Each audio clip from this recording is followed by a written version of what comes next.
Live people, deluded. I'm back again. Thank you very much for tuning back in each and every time. Apologies, sorry for being 3 minutes late. Literally, people, I wish I could flip the screen. You're actually seeing everything in my household turn back on. Literally, the power cut out. Literally, and I must admit, in relation to my content, that's one thing that gives me anxiety when things you plan for things like that happen and there's nothing I could do. So I apologize for that, and apologies, people. I hope you're doing well and safe, whether you support Arsenal or whatever. And obviously you're here because you just saw Arsenal versus Manchester United draw 0-0.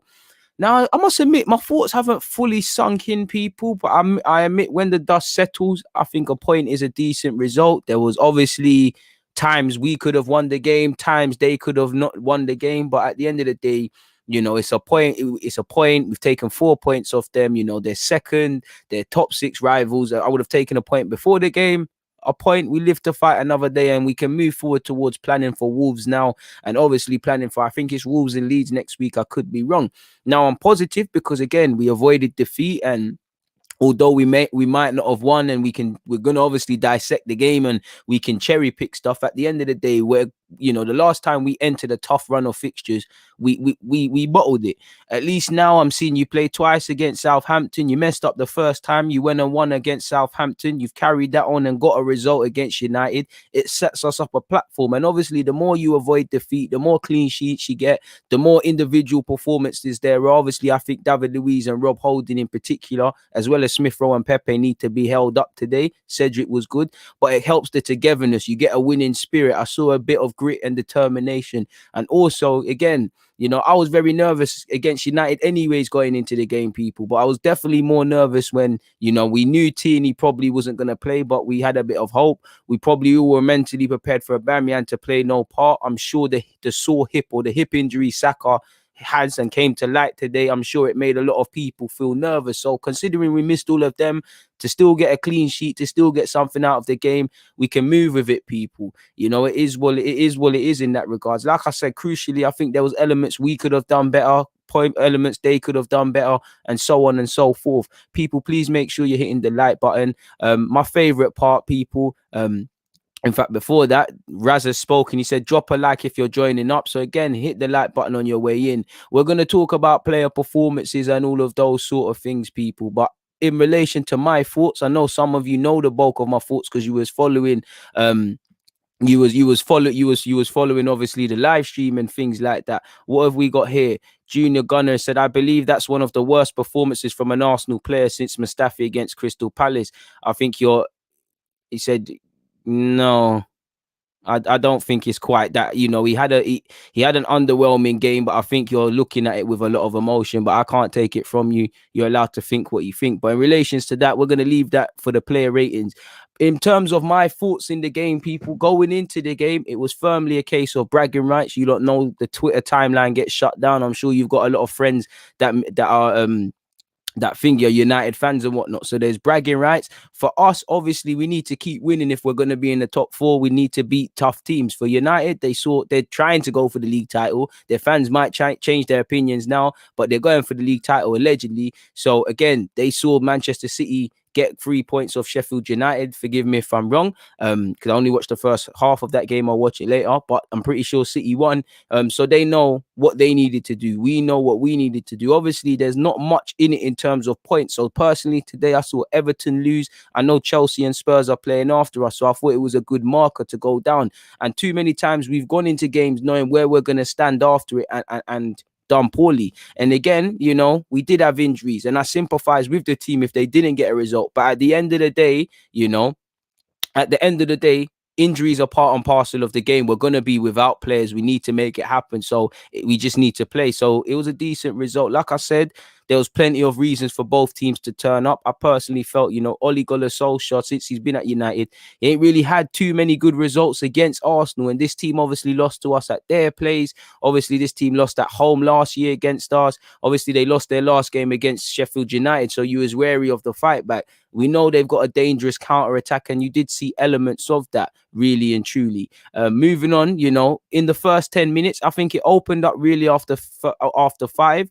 I think Rashford, he actually he had a poor game, but he looked initially like he was making good runs and being found. I felt they started stronger. They had more of the ball initially, and they kind of set it. We were kind of chasing. I did feel for large parts initially in that first half, we were a bit lethargic. We was a bit timid. There was a lot of gaps, and I was starting to feel like maybe we couldn't maybe that Southampton game took more out of us than I actually thought. We was lacking that sort of zip. I don't feel we was pressing well enough today. Partey had a poor game today, and he struggled. He gave away balls cheaply. Not just him though. We was giving balls away cheaply. I felt generally in the last final third we was lacking, and you could see that with initially David Luiz having a shot from stupid range. Lacazette had a tame effort where he could have picked someone out. He shot straight at De Gea, and I'm pretty sure Lacazette, David Luiz, Partey, if I haven't also had one. But generally, I think we was giving the ball away cheaply at times, and I think there was gaps open up against us. I feel going into the game, clearly they looked at it tactically and they changed things very quickly. Pogba was off that left when Scott McTominay got in. Pogba had a decent game, and I think Shaw, early on, you saw primarily Luke Shaw was down that left-hand side, and I think he saw a lot of possession, so Bellerin had a lot to do. But in that regards, I feel their centre halves had too much to do. Now, looking at their game, there's no Aubameyang. Lacazette can present you issues, and he showed it several times in this game, obviously hitting the crossbar and working well.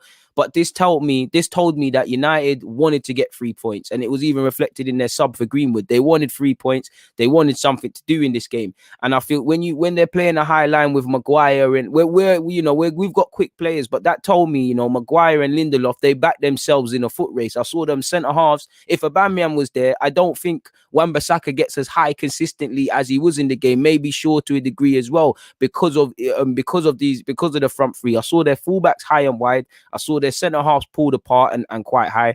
I think both teams showed elements of that, but this told me they backed themselves. And maybe if there's an Aubameyang or there's a Tierney, we do something. I think Smith Rowe looks good. I think Smith Rowe and Pepe look good on the counter attack and look to be the players that were going to make something happen. United had a number of chances to score, and Rashford absolutely sold Xhaka. There was numerous aspects. Fred probably had the best chance within the first 20 minutes. There was a chance where Rashford sold Xhaka, like I said. Better chances would probably be a number that fell to Cavani in the second half, but still, 20 minutes. I think our best passage personally in the second half was from minute 30 to 40. But 20 minutes into the game, my thinking is we're being, like I said earlier, we're being second best. I don't feel we're pressing together. I feel there's a lot of gaps, and it felt like a matter of time before United score. If you keep allowing this amount of corners and all of these things, there was a bit more, what was I say, last-ditch reactionary sort of defending more than I would have hoped. Holding and David Luiz, I can't rate them enough, obviously, for a number of headers and blocks and the rest of it. And to be fair, there was a couple of times Bellerin did a couple of those, obviously Cedric as well. I did feel the ref had a bit of a meh. I'm not going to focus on the ref. I don't like to focus on the ref, but the ref had a poor game, I think, for both sides personally. Like I said, that was probably their best effort, where Leno had to deny Fred. Fred probably could have done a bit better, but fundamentally, I wanted to see a bit more energy. We looked a bit timid once again. Final third, we're lacking. Smith Rowe and Pepe are there in patches, but generally, collectively as a team, we're lacking in the final third. And I think the decision making is poor. It's either underhit or we're just not doing good enough. And I think these three in particular, all trying to score bangers, and Rashford was as well, people. Like I said, from around minute 27, minute 30 to 40, I think that's when we really upped it. We started to exploit them. We started to have a bit more possession for ourselves. Cedric did well throughout, but I think we had more of a meal at things, people. Still a lot of last-ditch defending and stuff. But generally, I felt minute 30 to minute 40, we woke up, people, if that makes sense, in that regards. Going into half-time, like I said, my thoughts are it took us a while to grow into the game, but we was eventually there. A lot of heart in mouth and last-ditch tackles. I don't feel we've tested De Gea enough, really and truly, with you lot, people. I think Smith Rowe has been decent, so has Pepe in particular on the counter. I want to see a bit more from our midfielders. I think Partey struggled today, and I think Xhaka did all right with a lot of his tackling, but his passing was kind of so-so. Considering the context of the game, I think we did well to get a point. I'm not going to lie. Like I always say, people are going to get injured. Again, we need to develop and sign players because we shouldn't be saying, oh, as good as Saka, Tini, Aubameyang, all of these guys are. Like I said, 38 Premier League games and all the cup games alone, you know you're punching if you're not going to go through injuries and stuff. You need to be able to get through it. So it was down to our players. And again, I do think we would have had a lot more going forward if these players stayed. But at the same time, it doesn't really count. I think we need a bit more from the pivot men. You know, I felt a bit confident that we could get something out of the game, but I also felt scared because I'm pretty sure United fans must have felt it as well. And that you feel you could score, you also feel you could concede today. So it all depends. We grew into the couple last opening stages, but like I said, we was a bit timid, we was a bit lethargic. Ultimately, there was a lot of gaps. I was starting to think, you know, if you eventually give people chances, eventually they're going to score. Like Rashford probably should have scored in that first half. He took too long on the ball, he chopped someone, and then he started moving mad. Personally, it's the best first half I've seen from Man United at the Emirates in a while. Personally, as I already said, our final third play was either non-existent or not good enough beyond just occasional patches. For me as well, tactically, I'm thinking United are getting a bit overconfident as well because their fullbacks, you know, apologies, the fullbacks for United were very high and wide, like you saw with Wan-Bissaka and Shaw. The centre halves, like I said, you know, were very high. And I was thinking, can we exploit them on the counter like we did against Chelsea? Obviously, their left-hand side, Pogba was quite vital over there, and Pogba looked decent when he went centrally. I think we defended very well, as did both teams. Second half, I think, you know, I saw a lot more of what I wanted to see. I saw obviously, no, I don't think Williams should have come on, but he should have scored. Um, you know, um,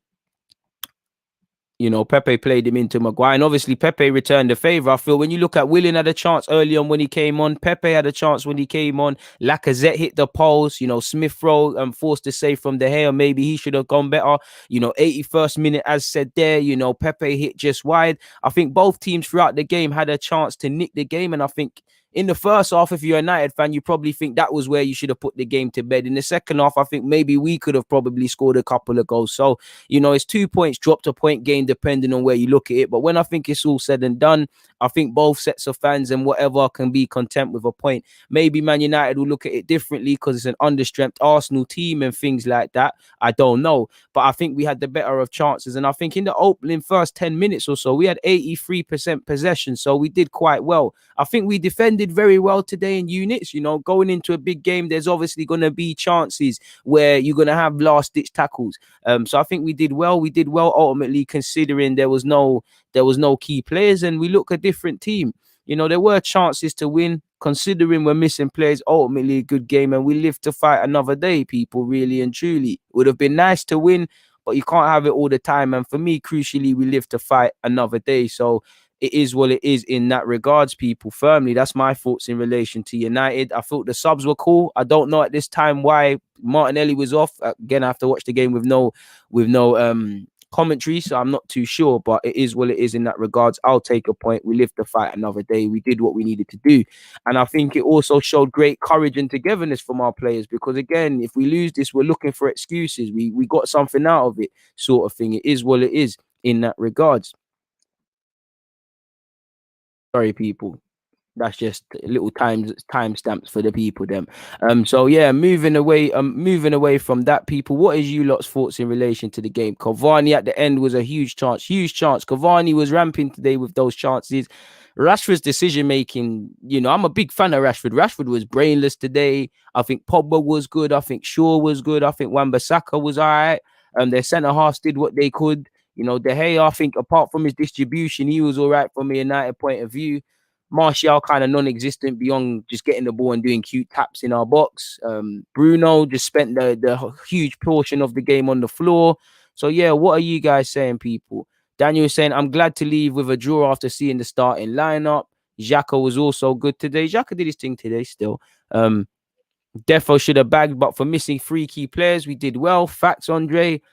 Sheriff said Partey was the only disappointment for me today. Partey was poor today. He has to hold his L. It is what it is, but he's been great since he's come here. He has had injury problems. I don't rate people just switching on my man. Not saying you, just some of the comments I'm seeing is crazy.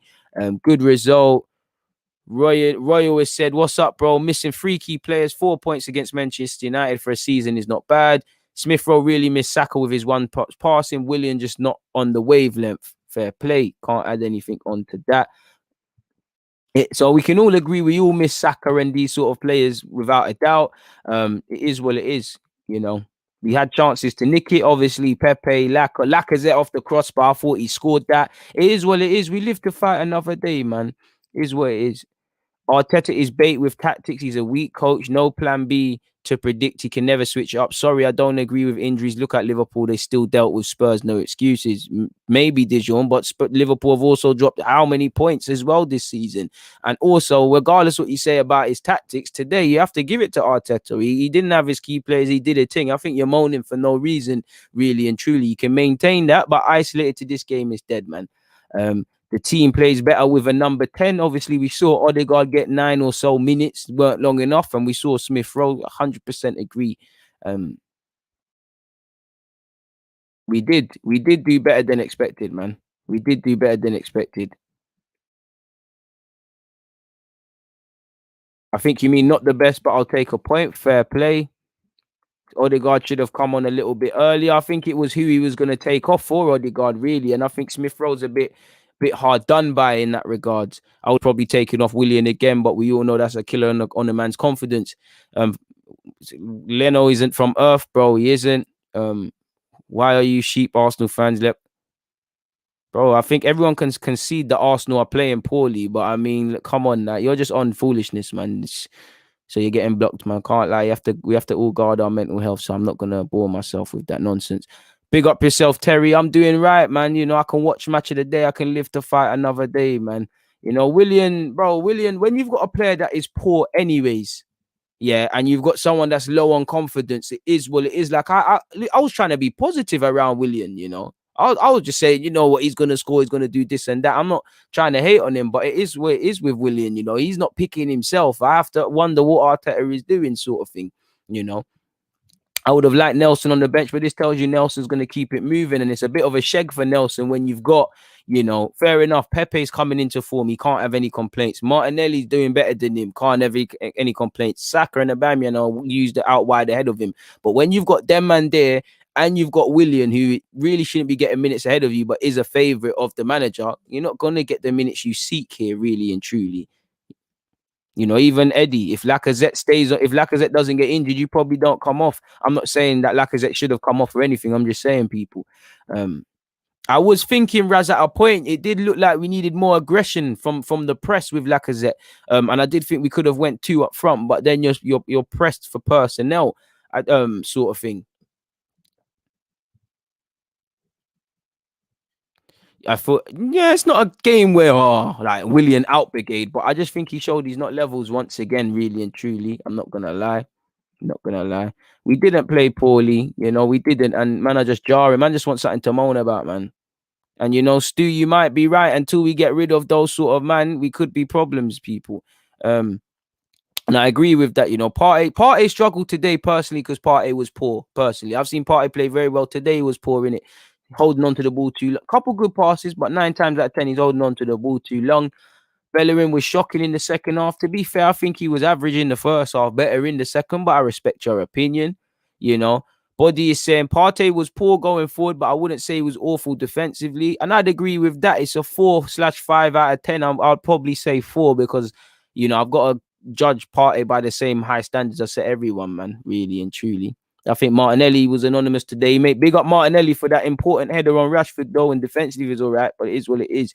David has said, I'm content with that result. It's a fair one. The fact we didn't get smacked with that lineup isn't the worst. You're all in agreement of that. We're all in agreement of that.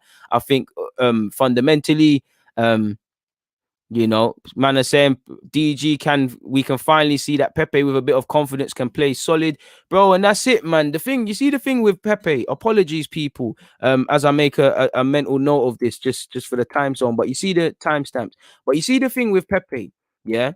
Before I talk about his confidence, you see me, I'm always dodgy on confidence players because you know, you do get man that need an arm around them. They need some love. They're not shouting at them, don't really help them. But at some point for me, you've got to just find the confidence in yourself. You know, Partey's got to have. I don't know if he said it. We don't know what sort of adversity he's been on because it has to be difficult being scrutinized and praised with extremes. But for me, you know, you've got in good times, don't think you're better than you are, and in bad times, you're not a bad player as everybody makes out. That's what Pepe's got to be on. I like that he's playing well in these two games. But what happens when man get on his back if he plays poor against Wolves? Is your confidence back on the floor? Or is it there? So I think sometimes you need to hold that self-confidence in yourself. Even a man like David Luiz. David Luiz, it's like Lucky Dip. Realistically, you don't know what you're getting from David Luiz. David Luiz was shocking against Southampton, probably the best player on the pitch, arguably to a degree today. But he believes in himself, sort of thing, rightly or wrongly. I think Pepe was quality today.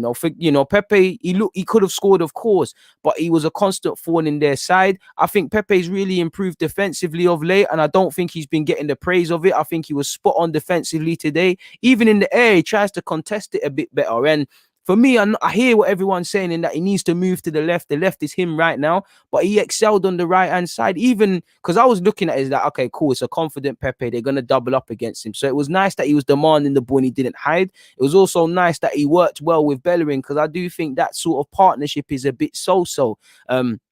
I think Pepe had a quality game today and he deserves to play against Wolves. And, only time will tell if we keep seeing this, because he's been decent in patches, decent in the FA Cup. Obviously, Southampton, he was better than some other players, but it weren't the best. Southampton in the league, he played well and he's played today. So hopefully he can get that run of games, that luxury that even when William was poor, at least William can get that. It's good problems for me because, right and the left, Pepe's played well. This is what I want. Pepe doing his thing. Martinelli was underwhelming today, but he's still a bad boy footballer and he's shown his quality. So when you got Pepe and Martinelli playing well, Saka, again, pressure on his spot, and Saka is a bad boy footballer as well. Again, when you've got everybody playing well, somebody's got to miss out. So it gives us better options. It makes everybody's intensity up. I'm happy for that, people. You know, it is what it is in that regards, man. I'm happy with that. So I'll take that from Pepe. Hope Pepe's confident gets up, like he said.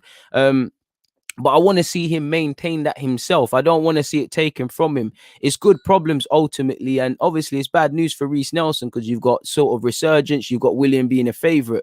Now, realistically, William was going to play.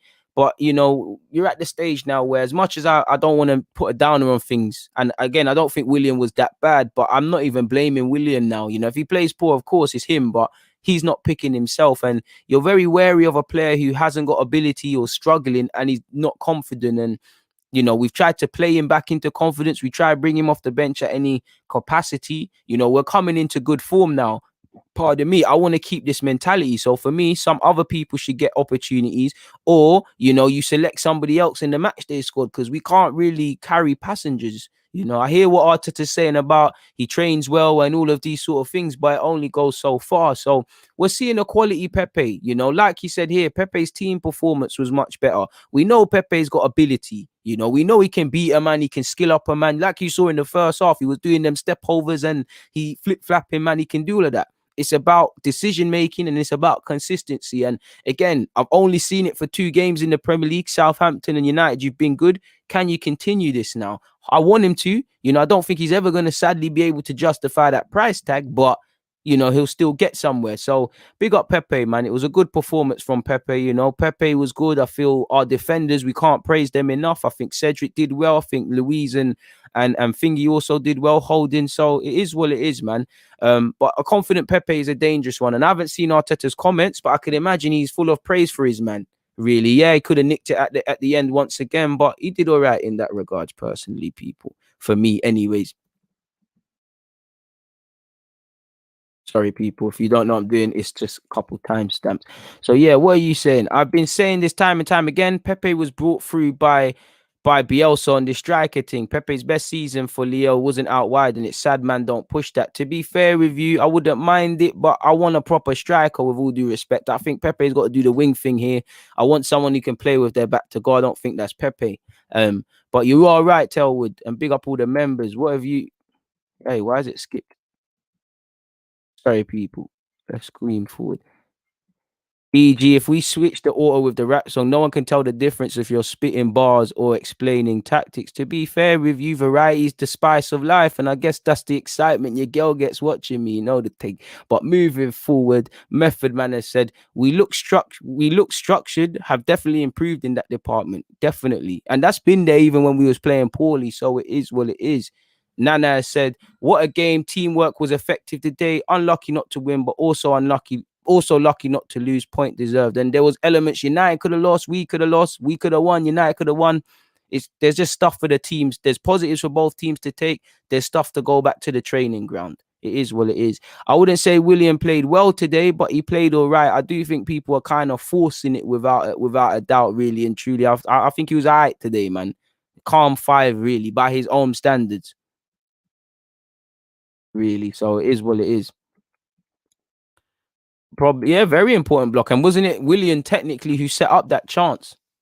To be fair to him. To be fair, it's true. I just think you can't play well all the time. I just think Partey had a bad game today. It is what it is. The positives are we didn't lose. Partey is normally quality. You're gonna have bad games. As great as he is, the man's human. Gabriel's had bad games. He's human. Martinelli, human. Tierney, these guys have bad games. It is what it is. The best players minimize the bad games, and Partey, that's probably his one probably bad game. And even then, we're cherry picking. We're talking about his passes. It's not really his tackling. The bulk of Partey's problems today was dwelling on the ball, and that's actually been there in his game since he signed for us. So he has to just hold his hands up. It is what it is. But I don't think he was preoccupied. It's because of that. It could be my guy, but for me personally, I think he just played poor because he just played poor. It's just that, man. I'm tired of that as well. I'm tired of it as well. But what do you want me to say? I can't, say, oh, William did this and this and that. I'm not going to sit here and throw him at the mouth. We all know my opinion on William. We all know I'd love to be proven wrong, but we all know William isn't levels. We all know he shouldn't be playing, but he did play. And I don't think I can just sit here and just get at him and shout at man and shout at man and shout at man. There was elements of the same William, but it weren't terrible today. Like Andrew said, defensively, we looked good. Clearly, a few mistakes, but overall, it was a job well done. Facts. Just a fan is saying, guys, bring only positive vibes. Life is too short, people. Some people here need to chill. This wasn't an L. Deluded man of the match, my guy. And he's toasted to me. I appreciate that. My guy, be positive. Positive vibes. But my place is a thing for realness. I'm not here to be negative. I'm not here to be ridiculously positive. We talk about the real. If a man feel Pep William was poor today, was poor. But you don't need to do the reaction thing, the jumping at man, because it's not like we lost 5-0, man, had bare tappings and didn't tap. We're here for balance. We're here for the realness. Big up yourself, just a fan, because you was here during the watch along as well. I appreciate you each and every time. CJ saying Partey doesn't look 100% fit. He looks like he carries an injury around by the way he's running. He might be carrying a knock, but at the end of the day, we could say about Arteta, why did you play him then? But at the end of the day, we don't know as a fan, or I don't know. And he's been played, so I can only call a spade a spade. You have to be fit.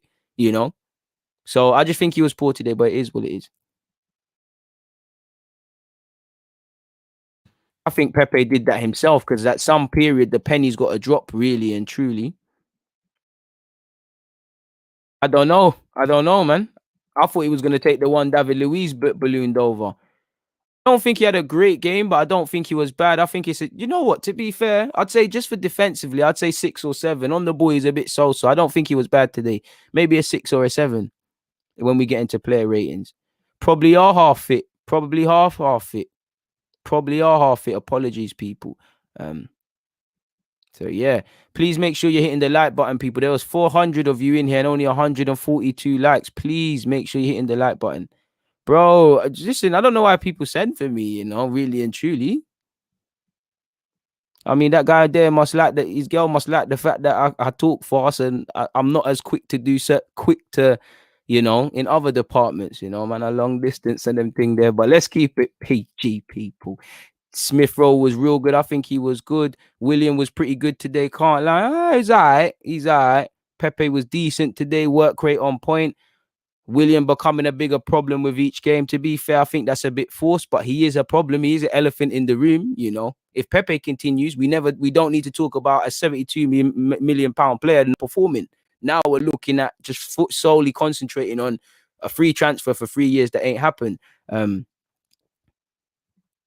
Cedric had a good game today, very good game today. And I think with that, we might as well do the player ratings. Before we get into that, big up yourself, Latif, and big up all the people them in America and all the Maryland Gooners as well.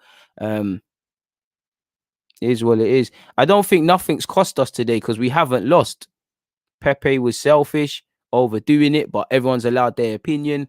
I think it's a player rating business thing now, people. So let me make a thumb. A man said thumbnail. A timestamp is what you call these things. Where are my other ones gone? So yeah, people, man, we're gonna get in. We're gonna get into the player ratings now, people. Let's get into the player ratings. Let me find the Arsenal 11.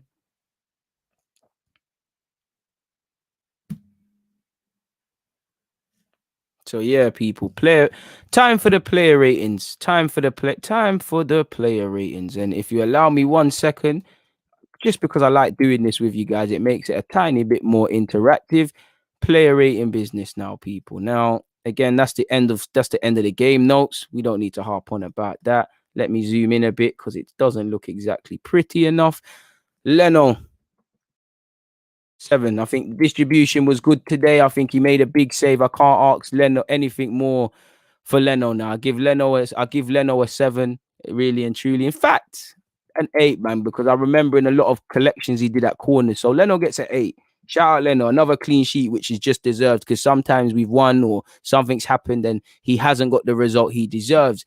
So I'm giving Leno an 8 personally, people. The next man in my team would be Hector Bellerin. I give Bellerin a 5. I think he was calm today. I personally think he was better in the second half, going forward a bit more than he was in the second. So game. I don't think he really got ripped and stuff like that. So I'm going with a 5 for Hector Bellerin personally. Rob Holding, I think Rob Holding did very well today. Another 8. You know what? Maybe even a 9, to be fair with you. I think Holding did very well. Holding did very well for me. Maybe a 9's OTT, but I think him and David Luiz did very well. I think they a number of blocks and all of those sort of things. And I'm very harsh on their ratings. You know what? Maybe I'm getting gassed off the 19. I'm gonna go with 8s. 9's a bit of a gasses, even though they kept a clean sheet. I think they played well. I also think Cedric. I'm torn between a 7 and an 8 for Cedric. I'm gonna give him an 8 as. I'm gonna give Cedric a 7 purely because I think Cedric was good, but for me, and I don't want to underestimate some of the tackles, but for me, I feel take nothing away from Cedric. I feel personally, David Luiz and Holding were just that tiny bit better. Like Holding was moving mad in the air. David Luiz last tackles and them things there. I think all the defenders did well. 3 of the 4 defenders in particular did very well. Bellerin, it's not that Bellerin played poor. I just think them man were on another level. And I don't think Bellerin was amazing. I don't think he was poor. He's just they are really and truly.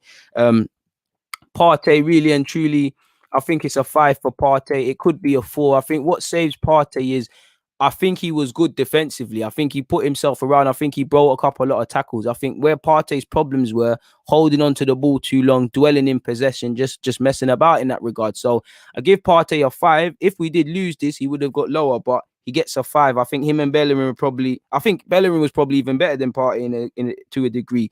Xhaka, you know what? I'll give Jacko a 6. I think a 7, not quite a 7 for me. I think there were elements on the ball. He was sloppy, but I think he played very well today, really and truly. I think Xhaka did his thing today, really. I think, he grew into the game. His passing was all right. He put himself about. He got skimmed a couple times by Rashford, but I think Xhaka was all right today.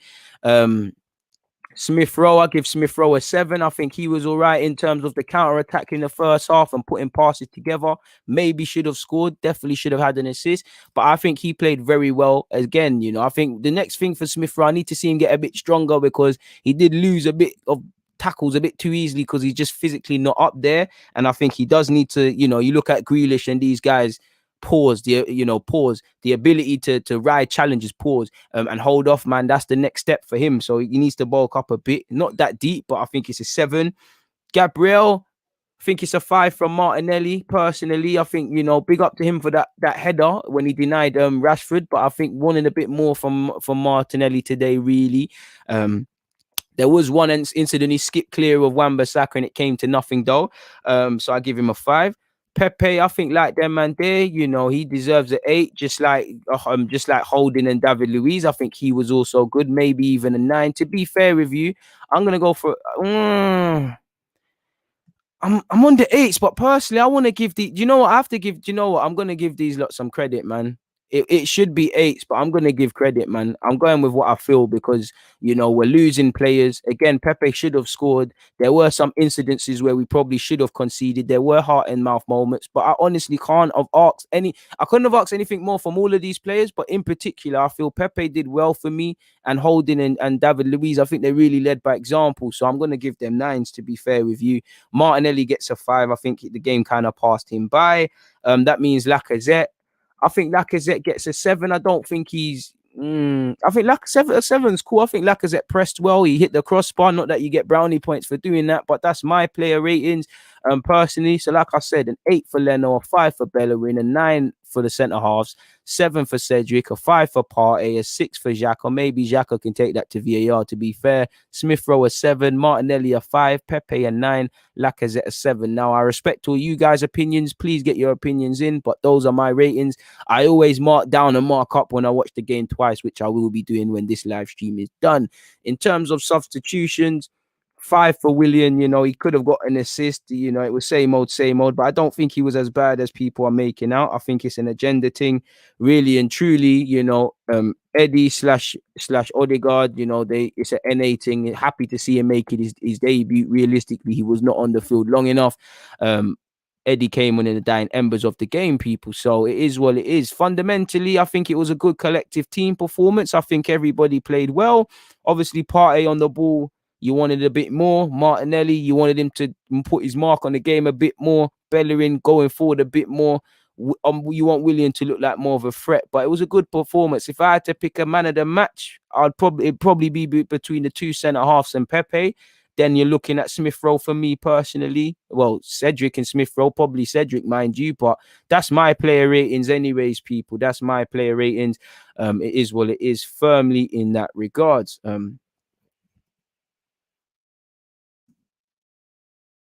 Sorry, people, as you lot can see, just trying to make some timestamps for you guys. That it is what it is in that regard. So yeah, man, that's the player ratings. We've been here for 36 minutes.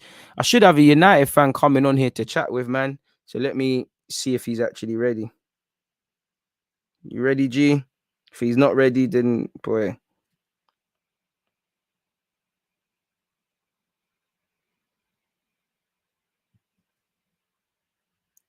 What are you guys saying? Sorry, people. I'm just trying to get this pattern, man. Be interested. Tried to get Curtis for you lot as well, people, but he must be busy doing his thing. What are we saying here, man? What are you guys? Let me scroll all the way out. This is why I love you guys doing this with you, because I'm seeing you lot going crazy. Man, I saying 9 for Leno. Man of the match, Pepe or Holding. Fair play, fair play. I think that's about right. I think you throw David Luiz into that as well, my guy. Fair play. Man, I saying 9 for Leno. You lot were going hard for Leno. 7s, 8s, and 9. So it's between 7 and 9, really and truly. He's not getting anything less than a 7 and nothing less higher than a 9. Solid 8. Probably should be an 8. 8's the middle ground. Fair play. 6. I guess you lot talking about here. 6. That must have been Hector Bellerin. Yeah, there must have been Hector Bellerin. So 7.5. I think that's reaching a bit. Reaching. Lovely, man. Look, 5 for Bellerin is fair. 6 for Bellerin. 5 for Bellerin. Fair play, man. Fair play. Fair play. Holding got an 8. 8s and 9s for Louise, 8.5s. I don't do half ratings because when I used to do that, you man used to get onto me, man. You lot used to draw me out for that shit. Pardon my language. But yeah, Xhaka was quality today, 8 for me. To be fair with you, I think Xhaka grew into the game. I think I should have went with a 7 for Xhaka. I hope went with a 7. He got a 6, so that should go to VAR really and truly.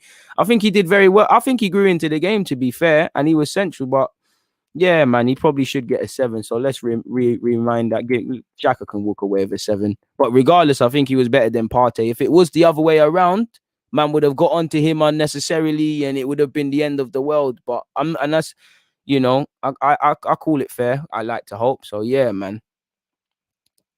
It wouldn't shock me if Bellerin did yell. Fullback should be yelling at their winger, and the winger should be yelling at the fullback. It's natural. Man of the match between Luiz and Pepe, Luiz and Leno. Man of the match I got Holding, and this is at least the good problems we're having. No, he's man of the match. No, he's not, sort of thing. It's crazy, man. What have you said? I'm not here because I watched the game. Unfortunately, I missed it. I need to catch up for the football discussions at work. Trust your opinion the most, DG. I'm a Chelsea fan. Keep up the good work. I appreciate you, my guy. Leno or De Gea. Well, right now, De Gea in his prime clearly walks the floor with Leno. But I think Leno of today versus De Gea of today, I'm taking Leno personally. Man of the match, Luis, Pepe, Holding, or Leno. Fair play. To be fair with you, there must be a reason. You're right, man. There must be a reason. Jack or must get a 9. Nah. Less of that, fam. Jack or must get a bruv. You know the where them man them. Okay. Fair play. Xhaka was captain. Is that, I mean, Bellerin was captain. He should be. What was your thoughts on Odegaard for the little time he was on? Nothing really that we didn't know. He's good on the ball. He gets in the spaces. He links up with his teammates. That's it, really. Stuff I knew, but it was never a long time to get a real assessment. And again, who knows in terms of Smith Rowe? We hope Smith Rowe is fit. I think he should start because he shouldn't lose his spot. But at the same time, you might see Smith Rowe on the bench and see Odegaard start against Wolves because the games are coming thick and fast. Apparently, you have heard Smith Rowe's got an added workload, not just obviously playing more games, but the training and the intensity. And Arsenal have been minded to that in terms of injury. So it might be a little rotation thing. Sheer work rate from Pepe earns him extra points. He's been watching the lack of highlights from last game. Fair play. Fair play. Fair play. Big up you lot, people. Where's this United fan, man? Where's my guy? I'm seeing if he's ready, bruv. Is he even ready?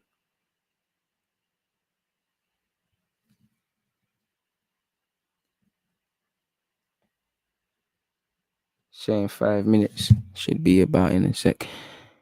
What are you guys saying? Brian is saying, happy to eat a humble pie for Cedric. The guy's been performing recently. You know, it's down to him to show it because at the same time, Cedric, it's only been a couple of games, but this is what I say. We call it where you see it. You know, if you don't think Cedric is levels, like you can see, and he's shown you he's doing well, praise him, man. The problem is, you know, even with Xhaka today or Pepe today or Luis or Holding, it's like some people, just because they got in their minds these players are not good enough for the team, which might be true, they can't just praise an individual. That's what I like to do. Like, I've got my collective opinion on Willian. I don't think he's good enough for this club. But if he plays poor, I'm definitely going to mention it. If he plays well, I'm definitely going to mention it, sort of thing. You know, no complaints about Xhaka, really. You know, I just think the midfield could have done better. Partey just let himself down on the ball today. I think defensively, he could save a bit of face. He did make some tackles in that, but he just held on to the ball too long, dwelled in possession, and was just moving mad in that regards. Oh, I don't even want to talk about the ref. The less said about the referee, the better. The referee was underwhelming. The referee was just poor. But I don't want to sound like, I just feel as an Arsenal fan, I'm talking about the ref every game, man. Dermot is saying, I'm sorry, folks. I must have been watching a different game. I wouldn't go higher than a 7 for anybody on the field. That's fair play. And this is what makes it for interesting convo because nobody's right, nobody's wrong. To be fair, 5 isn't the worst of. I don't think a 5 is bad, really. If you can give me a 5, that's cool. It all depends, really and truly. You know, 5 is average on one hand, but you know, if you can give me a 5, that means you're showing me the minimum of what I require from you. You know, the higher standards to someone's 5 could be different from somebody else's, but ideally, you want 7s and 10s from everybody, really, of course. Michael said Arsenal did well collectively. We look better, but still, our technical quality is still poor. Fair enough.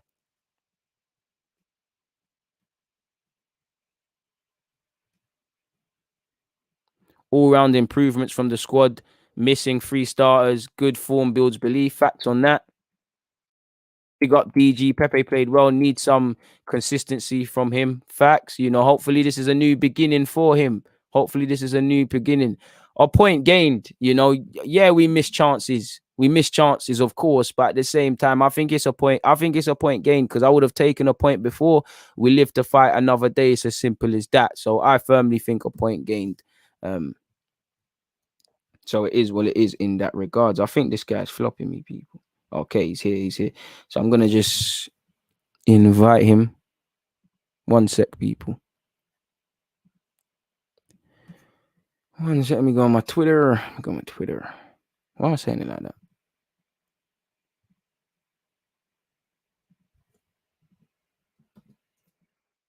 Yeah, I've sent the invite. So he should be here anytime shortly, people. Big up you lot, people. 400 of you locked in.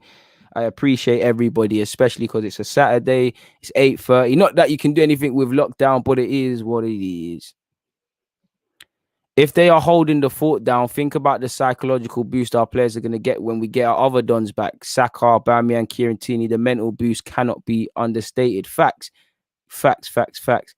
You said we had the opportunity to close the gap majorly tonight. Are you happy with a point? That's a no for me, bro. Well, again, I'm happy with a point because we could have lost. I'm happy with a point because of the injuries, but I do share that we could have made some progress. But at the end of the day, we're a long way away from really being a team challenging for the top four properly. I know it's there for the taking in terms of points in this crazy league, and I do agree with you. You know, I'd say content. Happy is not the word. I'd say content. I'll take a point. We can move forward, but it is what it is. Would you start Odegaard against Wolves? Potentially, you know, he'd have that extra long to train with the boys. He would have had extra to train. Again, I'm not too sure on Smith Rowe's fitness, but you'd imagine there's going to have to be a time he's going to sit out. So why not, really and truly? Really, really and truly, it is what it is. You know, Lacazette scored a free kick for Arsenal. He's got the free kick ability in him. I wouldn't mind him taking that, really and truly.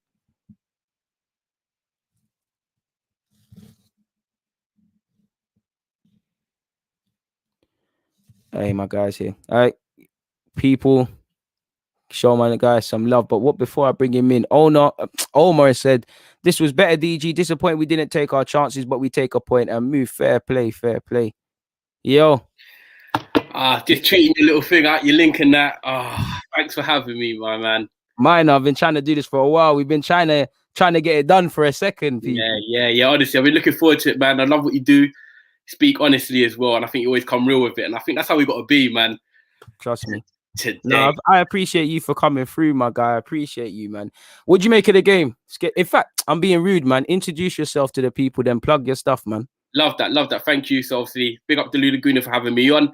I'm Tyrone, co-founder of Never a Foul, where you can find us at Never a Foul on all platforms. I also have my own podcast for Man United fans, which is at Trafford Tunnel. So that's Trafford Tunnel, and it's all under Never a Foul. So you can find us there. We do podcasts for Arsenal, Spurs, Man City, United, and general. So yeah, man, love that. Like and subscribe, and keep supporting your boy Deluded Gooner as well. Come on, people. Someone drop a link to his stuff in the comments and you lot go subscribe to that, do up that and support the content, man. I appreciate you for coming through. What'd you make of the game though, man? Do you know what? From both sides, like, it's frustration. Like, there's something about me, you know, like when you get angry, yeah? I feel like I just want to punch a pillow.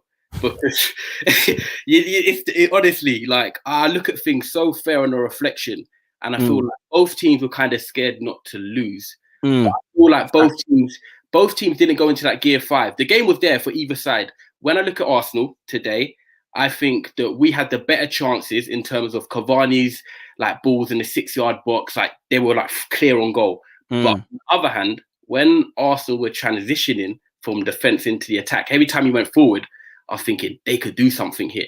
So I think there were small errors in both sides. You not getting the final pass right, and then us not actually taking the 2 or 3 clear-cut chances we had. And in big games, I think small margins determine that. Facts, bro. This is everything I've been waffling on about for the last 47 minutes. I can't add anything. I think you lot probably should have wrapped up the game in the first half with, you know, you had a number of corners and whatnot. Second half, between Lacazette hitting the post, obviously Pepe went close, and I think Smith Rowe, we should have wrapped it up.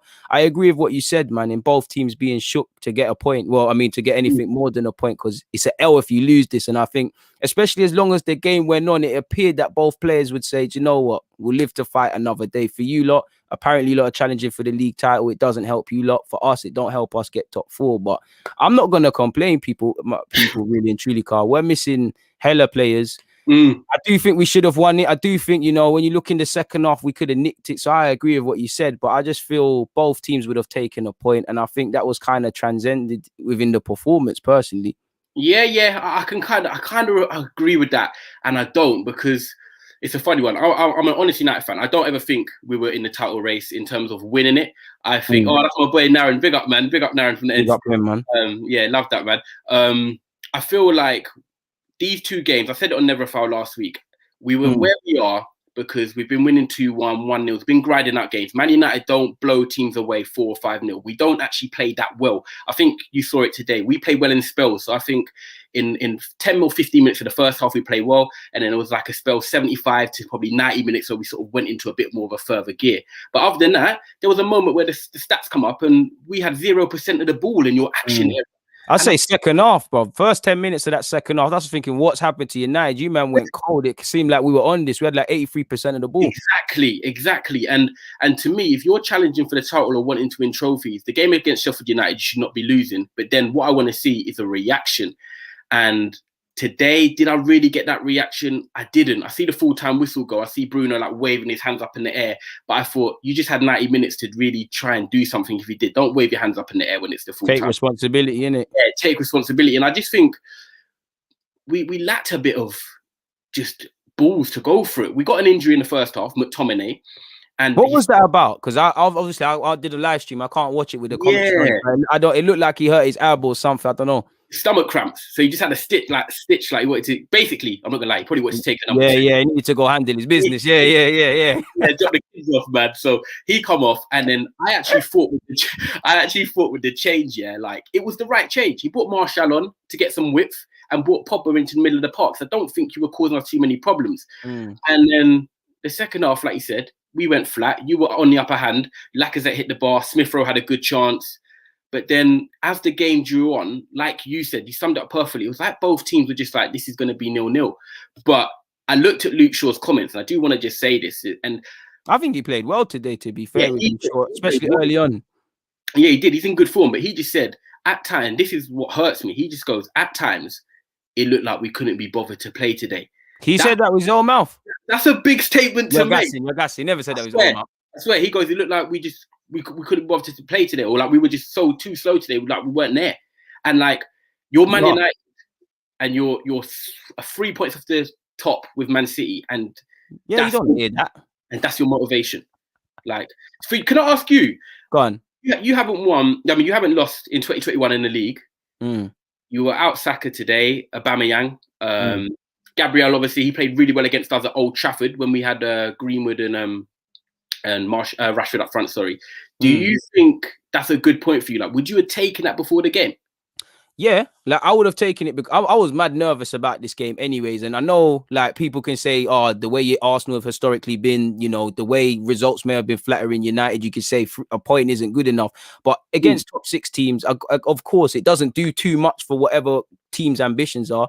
But I always think about living to fight another day. Of course, it all depends on how the game's gone. But I think it was calm, especially now that I found out going into that game we're missing players. I don't really have sympathy for missing players per se, because as much as I think, you know, it clearly is going to make a difference. Injuries are part and parcel of the game. There's 38 Premier League games alone. So I'll take the point.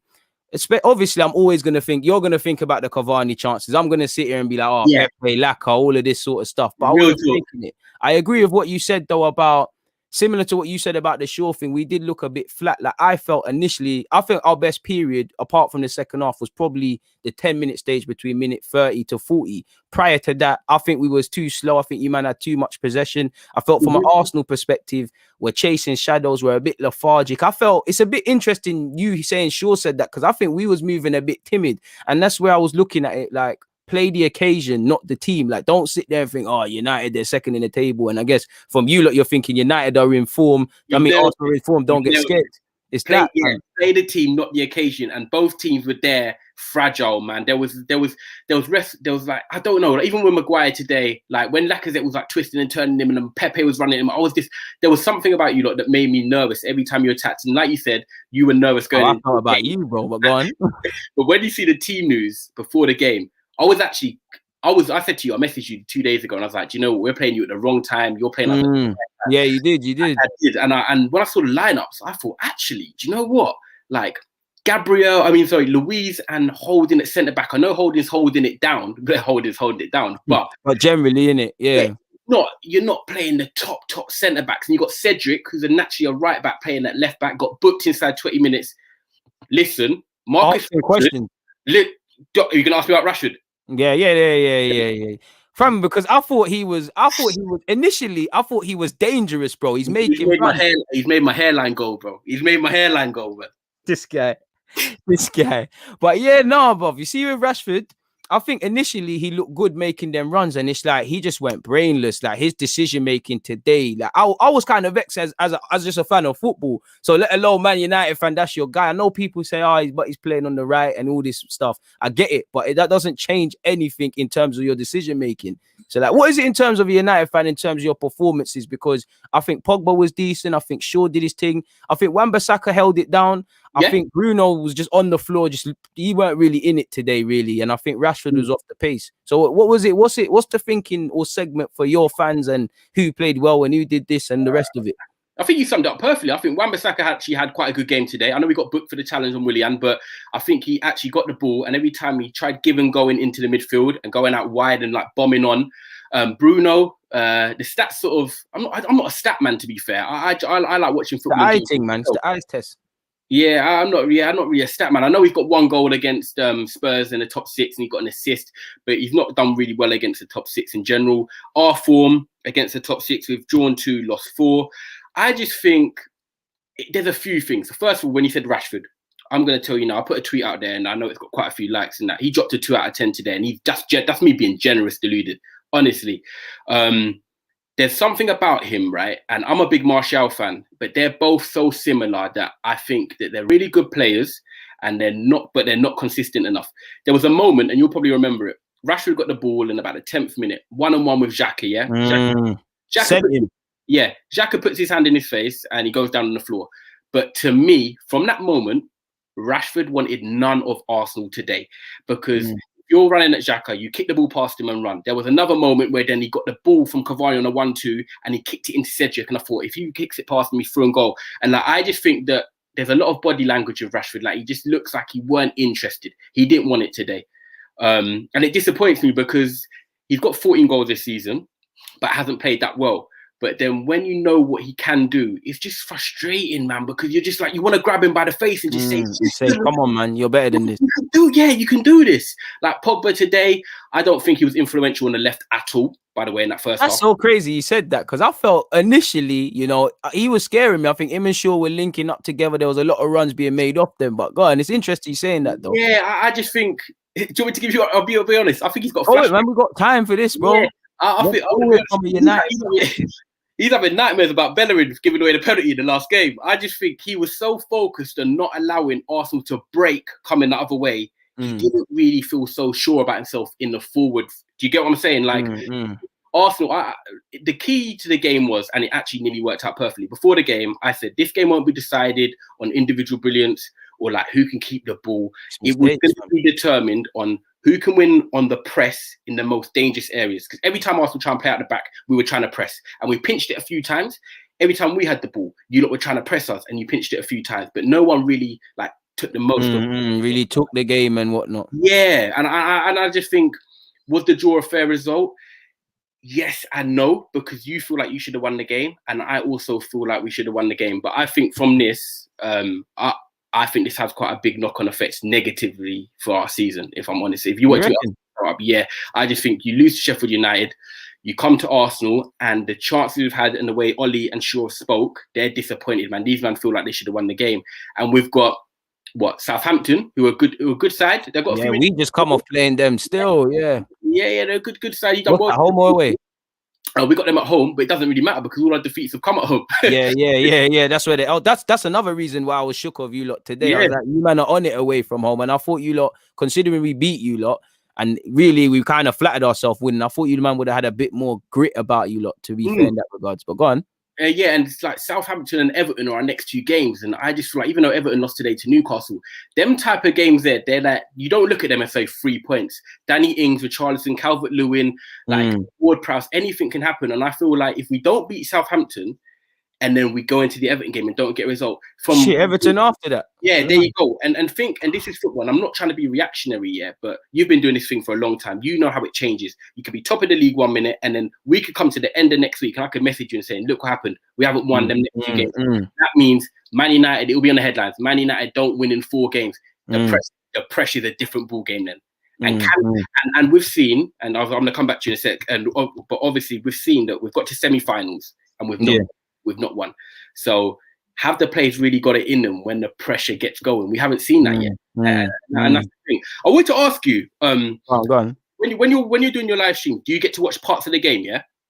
What do you mean? Like you're watching the whole thing anyway, aren't you? When you're yeah. With the Fernandes thing early in the first half, did you see him have a little stamp?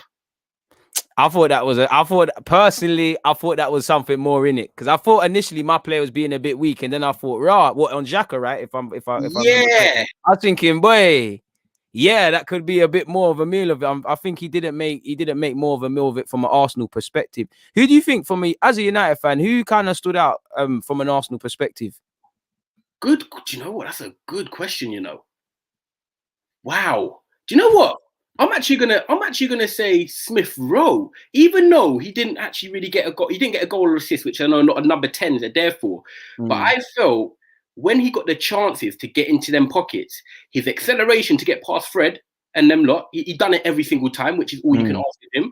And also, when he got into the final third, did he pick the right pass? Yes, he did. So for me, did he do his job when he needed to? Yeah. Other than that, everyone for Arsenal was just dropping their 7 out of 10s. Holding was solid, and so Partey was just there, sort of this and that. And Louisier played well, but for me, I thought every time Arsenal got the ball in that final third, like Smith Rowe was just looking a bit bright, and he doesn't give the ball away. And I thought, yeah, do you know what? Credit to him, man. Especially I think there was a part where he got away from Fred and then played in Pepe, done a few step overs, and he hit the shot wide. But yeah, man, like that little burst of speed in that number 10, like.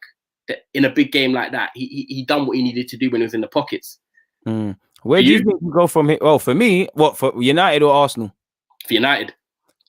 I think Shaw actually played quite decent against us. Like Shaw for minute one, probably a bit more so in the first half.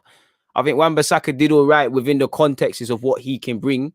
I think Maguire actually tried a thing. Like I think he was trying to play out from. It's not that he played well, but it's like just watching it. Like for me, I was looking at Maguire. I think I was looking at your high line in it. I was thinking, you lot don't rate us because there's no Aubameyang. You're playing high line.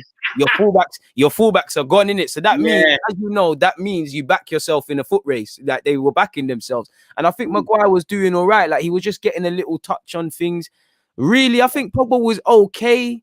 Now that I look at it, you are quite struggling. I'd say Shaw's the one for me, really, off the top of my head, because I think, obviously, I'm a fullback as well, so I'm a biased one, but I feel... left or right foot? Right still, but I was playing left back. I was being shoehorned, man. It is what it is, fam. Where do you lot move from there? In fact, you asked me another question. From Arsenal, I agree with you. Smith Rowe pockets. I think Louise and Holding couldn't have asked them anything more.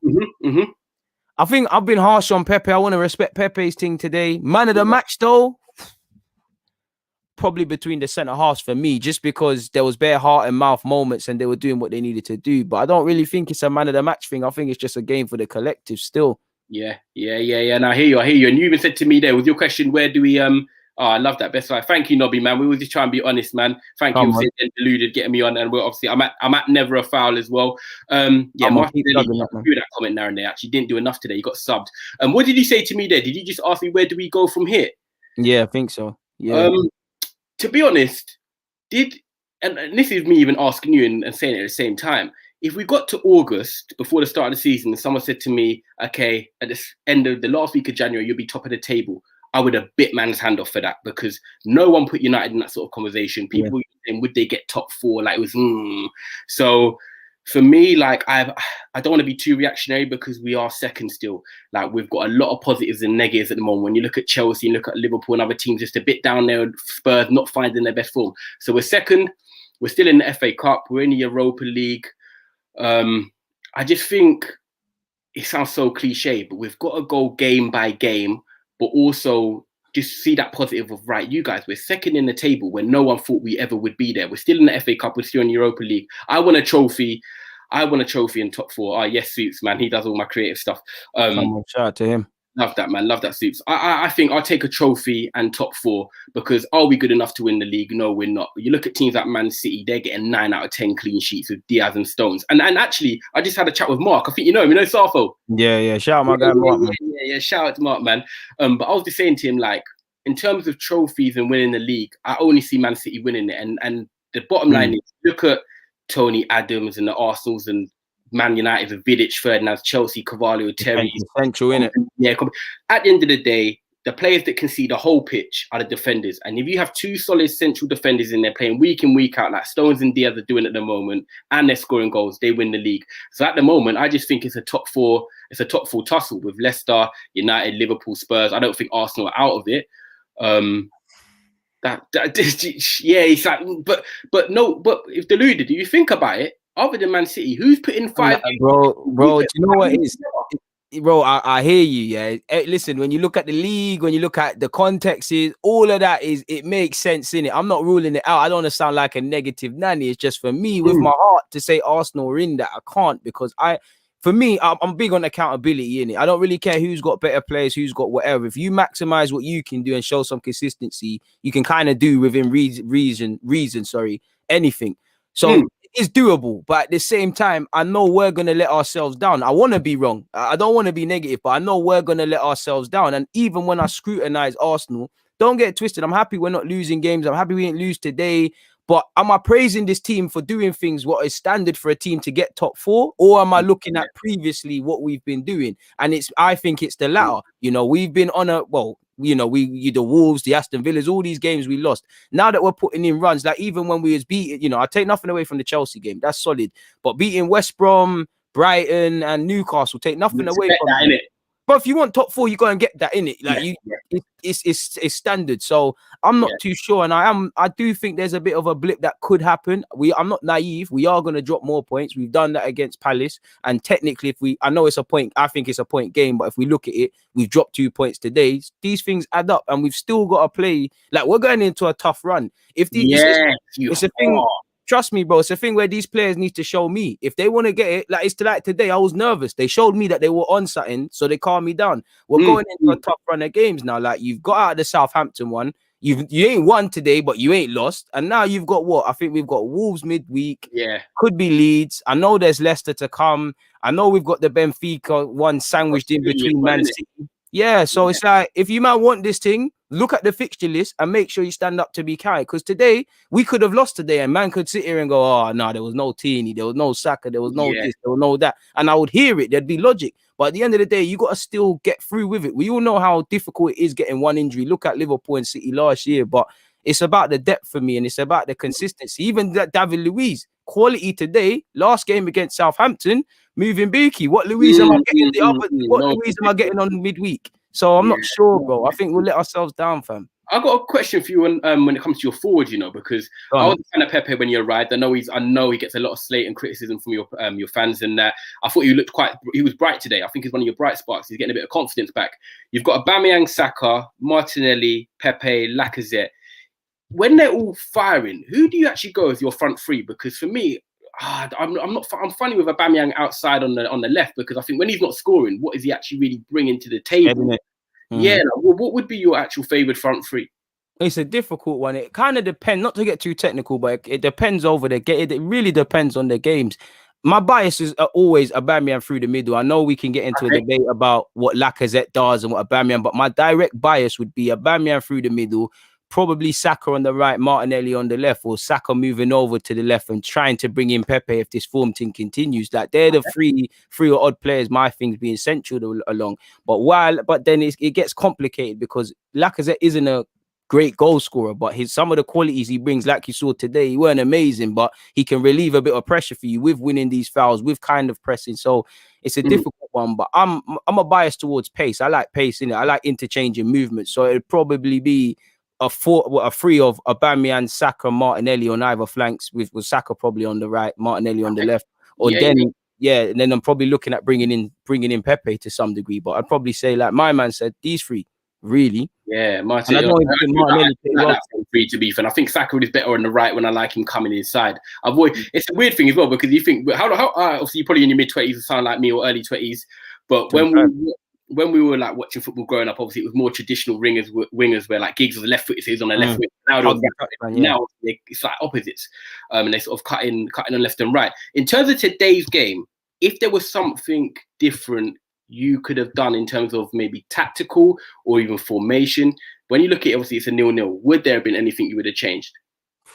Tough question. From an Arsenal perspective, I don't think so, you know. I don't think there's nothing we could have done, really and truly. It's like, if I look at there's options on the bench, it's like, for who? Maybe out of force. If you force me, maybe start Odegaard, but I don't believe that because he's just joined the club. I don't know how long he's had to train and all of that. I think it's just down to our chances. I feel I couldn't have asked anything tactically more. I would have seen, I would have started Gabriel. I can't really comment on that because we've got away with it. Yeah. The tough one, probably that. Maybe, just maybe, Maitland-Niles instead of Bellerin, or brought Maitland-Niles on instead of Bellerin when in the second half, when it looked like we could get something. He's a bit better going forward, but I think that one there is reaching. What about yourself? Yeah, that's why I asked you, because I thought it's a challenge, because I know you are thinking in my head as an Arsenal fan, what would you answer? That's why I thought I'll ask you it. It's harder. And even for us, like the change, like you said, which was enforced with McTominay going off and bringing Pogba into middle and Martial wide, like that's a change I probably wanted, to be fair. That game, because there was times in the second half where we had you kind of camped in. I'm not going to say we had you under pressure. Yeah. No, there was periods throughout the whole game where that was kind of there. Yeah. It's not like we had you under pressure. It was like United are going to score in the next 5 minutes, but we had maintained possession for spells.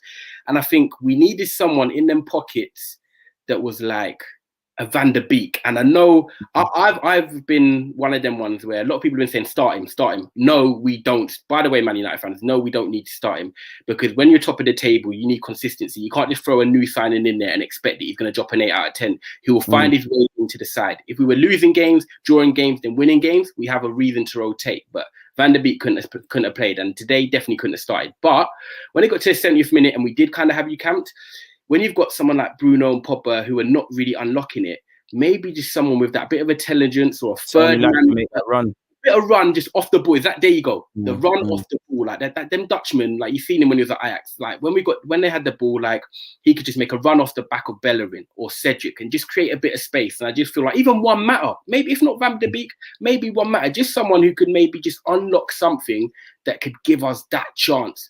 Because, like I said, when we got to the 80th minute and I felt like we were getting a bit more on top as the game wore on, did I feel like we were going to score? No. And as a Man United fan, I thought you man were going to, right? But obviously, I'm obviously going to say that. I thought you were. So. You thought we weren't. As a Man United fan, like when you're sitting there and you're a bit like, like crunching your toes, it's just frustrating, man. Like, to me, 2 points dropped. Yeah, I can't disagree with that based on it, because again, if I'm looking at it from a United perspective, you know, I remember the game in the FA Cup against Liverpool where Ole Gunnar Solskjaer post game, he was quite vocal about he wanted us to have a go. Well, I say us, wanted you lot to have more of a go and things like that. So I thought coming into this game, logically, there's some parallels to learn, and you're going against an Arsenal team where we not to keep banging the drum, but missing several players. Yeah. So I think there was more of a goal to be had. Somebody said, honest opinion, do you think we look better without Aubameyang? Well, we're winning games. It's always going to be said.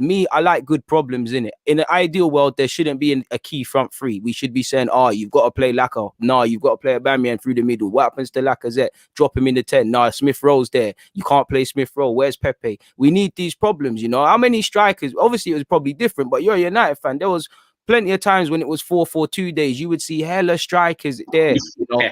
It's a squad game. And like you saw, man are missing out. And I think Arsenal, our first job is to find a proper 11 in it that I feel is certain to get top 4. But then people need to understand depth. And I don't think Arsenal fans understand depth, because obviously you get the extreme ones. I'm not speaking for all of them, but there was one who once was fighting with me on a live because I'm saying, he was saying, bro, man said you don't bring in Aouar, there's Smith Rowe there. It doesn't make sense. You know, what happens when Smith Rowe isn't at it? And not to say they're the same player even. It's a squad game. You know, some games Lacazette might be the man and Aubameyang might be the man. You need good problems. The only one I feel isn't providing good problems is Willian, but I don't want to make it about him. I could sit here and say we look better without Aubameyang, but if he starts scoring goals again, you know, I think it's disrespectful. Obviously, I only care about what you're doing today, but I think the best team has Aubameyang in, really and truly. Somebody wants to hear your thoughts still. Well, you got a couple questions. Man are saying, I want to hear your thoughts on Tony Martial. Obviously, you've got the pillow in the back. I know it. I thought he's hiding there in the background, man. So good. And do you know what? Fair. Just quickly round up on your point. I agree with you from an Arsenal perspective. You need good depth, man, and people playing well is a good problem to have, because at the end of the day, that makes everyone fight for their place. Fact. So, love that. Martial, he's just. Do you know what? There's a real player in there, man. He's my favourite player for United, so I think I'll be the last one to throw him under. But it's funny because when he signed, He played for Van Gaal, played up front. He got 17 goals playing as a striker. Mourinho then comes in and he has the Ibra issue where he's going to leave under Mourinho. But go on. Yeah, I hate Mourinho, man. And he takes his shirt off him, which I'm not going to say is the worst thing in the world, but yes, he takes his shirt number of him, gives it to Ibra, and then he puts him out on the left wing. And then they have sort of a bit of a hit and miss relationship. And then Mourinho goes before Martial and Pogba went, which is what Mourinho wanted to do in the end. He then Ollie comes in and says to him, do you know what? And a bit like the Luke Shaw conundrum, and I love this, and this is what I do praise Ollie for. His man management is A1. This is his best skill. Yeah. Because Martial, come in the office. I believe in you. I know you can do this. I'm going to give you a number 9 shirt back. Last season, after lockdown, everyone saw it. Martial was in the top 5 strikers in the league. I think he was the 3rd top scorer if you take away the pens from people like Vardy and all them, man. So he scored 23 goals last season. I was confident going into this year. I'm not going to lie. I thought he's got his number 9. He's had a season now bedded in as a striker. Kick on. And he just hasn't. But, like, he's on... If you look at our top goal scorers, yeah, Rashford's on 14. Fernandes on 15, and it's a significant drop straight down to Martial and Cavani, who have both got 5. And to me, for a club like Man United, that's a big drop off. Like when you go from 15 to 14 down to 5, it's not just a Martial problem or a Cavani problem. There's a problem in terms of creativity. And when you watch us, how many clear-cut chances are Manchester United getting in their games? I could not give you more than 3 or 4. It's a handful. We're focusing on today, the Cavani one, for instance. Like the Cavani one. Like clear-cut chances, I said to you, we had 2, which were the Cavani ones, but that's 90 minutes. So think about it, that's like 180. 90 minutes, 245 minutes, 1 chance each half. You could say mathematically. It's dead. Yeah, it's dead. Yeah. So for me, it's not Martial. Yes, he's got to pick himself up. I believe he will come good because he's got 17 goals, 23 goals as a striker before for Ollie, and Ollie believes in him. His quotes the other day saying that he's just going through droughts. I did as players and so forth. So he'll come back. But I just think it's not a Martial and Cavani problem. It's a creativity problem. And I don't think we're creating enough chances for these scorers to score goals. Simple as that. Facts. Yeah, that's my... people might disagree with me and say, oh, Martial needs to be sold, this and that. But I think on his day, he's brilliant, man. His hold-up play, his finishing, he's cool, he's composed. Sometimes he's languid. And I think with Martial, something that... He's got the whole thing about him. It's like they're not shouting and screaming how much it means to them. They're a bit, language, because he's so languid. Like he's not like Rashford, even if he's playing badly, but he's trying to like run around still and press and get the ball. But because Martial's so like languid, he's a bit like Ozil. Like when he's not having a good game, it looks even worse because they're like don't care they're not running 12 kilometers a game. It's just because they're languid. So I think it makes them easy to be a scapegoat. Question from Suits there for you. Do you think Arsenal have good squad depth? No. Ironically, just in terms of the bodies, probably in an attacking sense, like I'm not really fussed about our wingers. I would like other wingers to come in. Clearly, Pepe is hit and miss. You know, the only one I'm really concerned about is Willian. So I think we've got it in wide positions, even if we force an Aubameyang into that based on historically how he's playing. But no, I don't think we have good squad depth because, you know, we're all saying, it's great now. For instance, Tierney weren't here. We still did a thing. But against Crystal Palace, what was we saying? Tierney's not involved. We couldn't create. And on one hand, I get it. I agree. Tierney's central. But to the other hand, you know, if a team that's trying to get top 4, that's dropped points, we shouldn't be talking about your left back weren't there, so you couldn't create. That either tells you how poor they are, or that tells you midfielders are not doing something, or tactically we're not doing something. I don't think we have. Where would you want? Yeah, if you could say that you go into the summer. And Arsenal, and I'm being realistic here. Everyone can say, I want a left back, I want a goalkeeper. Arsenal, they probably get 2 or 3 signings max a summer. Midfield. So you go midfield. Midfield, first and foremost, probably need 2 central midfielders because if Partey's not there, we're back to... I know he wasn't that good today, but if typically he's our best guy, I don't think there's a partner for him of his level. At best, it's pick your poison. Like, you know, Xhaka hasn't been bad of late, but you never know what Xhaka's turning up. Ceballos isn't our player, so he's not relevant. Joe Willock is not levels right now. El Nene had a bit of form showing his level, so we need a partner. Equally, Partey's had injury problems. If he's not there, back to square one. So a centre midfielder or 2. I know Cedric played well at left back today, and he's played well at left back twice. But between him, Maitland-Niles, and Bellerin, someone needs to lock down that right back spot, or that's an area for me. Maybe I'll push centre half because I would like Saliba to come back and get moments, but maybe for a 19-year-old, 20-year-old to play week in, week out, I'm being a bit naive. I like what Marie's brought in. I'm not really sure of his true level because he's only played a handful of times. So maybe him and Gabriel, your 2 left-footed centre backs, innit? Yeah. They're the only partnership that ain't really been tried out. So I'd say midfield, because midfield is defense is crucial, but midfield is a big part as to how you defend. And I feel, our midfield don't say anything. You ain't really got dynamic man that can run forever. You ain't got guys that are box to box and will score. You ain't got number sixes. And that's a big part in the game. And like you saw, if a couple of players aren't involved, like even Xhaka, I don't think Xhaka is the most amazing player. And I'm not even saying this to sing his praises, but if he isn't there, you do see some we beat you lot without him, but last game. But it's like when he's not involved, you do see why he's being dropped off. Now, that's the problem, because what Xhaka tries to do, you need someone that can do it to a greater extent. As you see the last couple of times, he's one of the best midfielders in the world when he's got no time, when he's got 100% time, he's not being pressed and things. He's the worst on the other way. So, no, I don't think Arsenal have good squad depth, but, with the clear outs that are allegedly happening, I don't think we're going to get there overnight, but hopefully. But saying that, what's the point clearing your books if you're going to go and bring Willian in? Like, I know Cedric is in now, but still, you could look at Cedric, Willian, Marie, all of these signings and say, what's going on, sort of thing, Cedric and Marie have kind of patterned up, but Willian is an elephant in the room, really and truly. Like, we heard Premier League proven, we heard ready to hit the ground running. He looks like the 19-year-old Saka. Saka looks like the 32-year-old that's been playing in the Premier League. It's crazy. I don't know why he signed Willian, for me, to be honest. I've never really been excited by him. I just think he plays in spells, like 1 in 7 games, he could stand out. And that's sort of like... I'm still waiting for that one game. The Fulham really. I mean, they haven't repeated it since. I think people just live off them sort of like bubbles of what he can do 1 in 7 games rather than looking at the whole consistent period.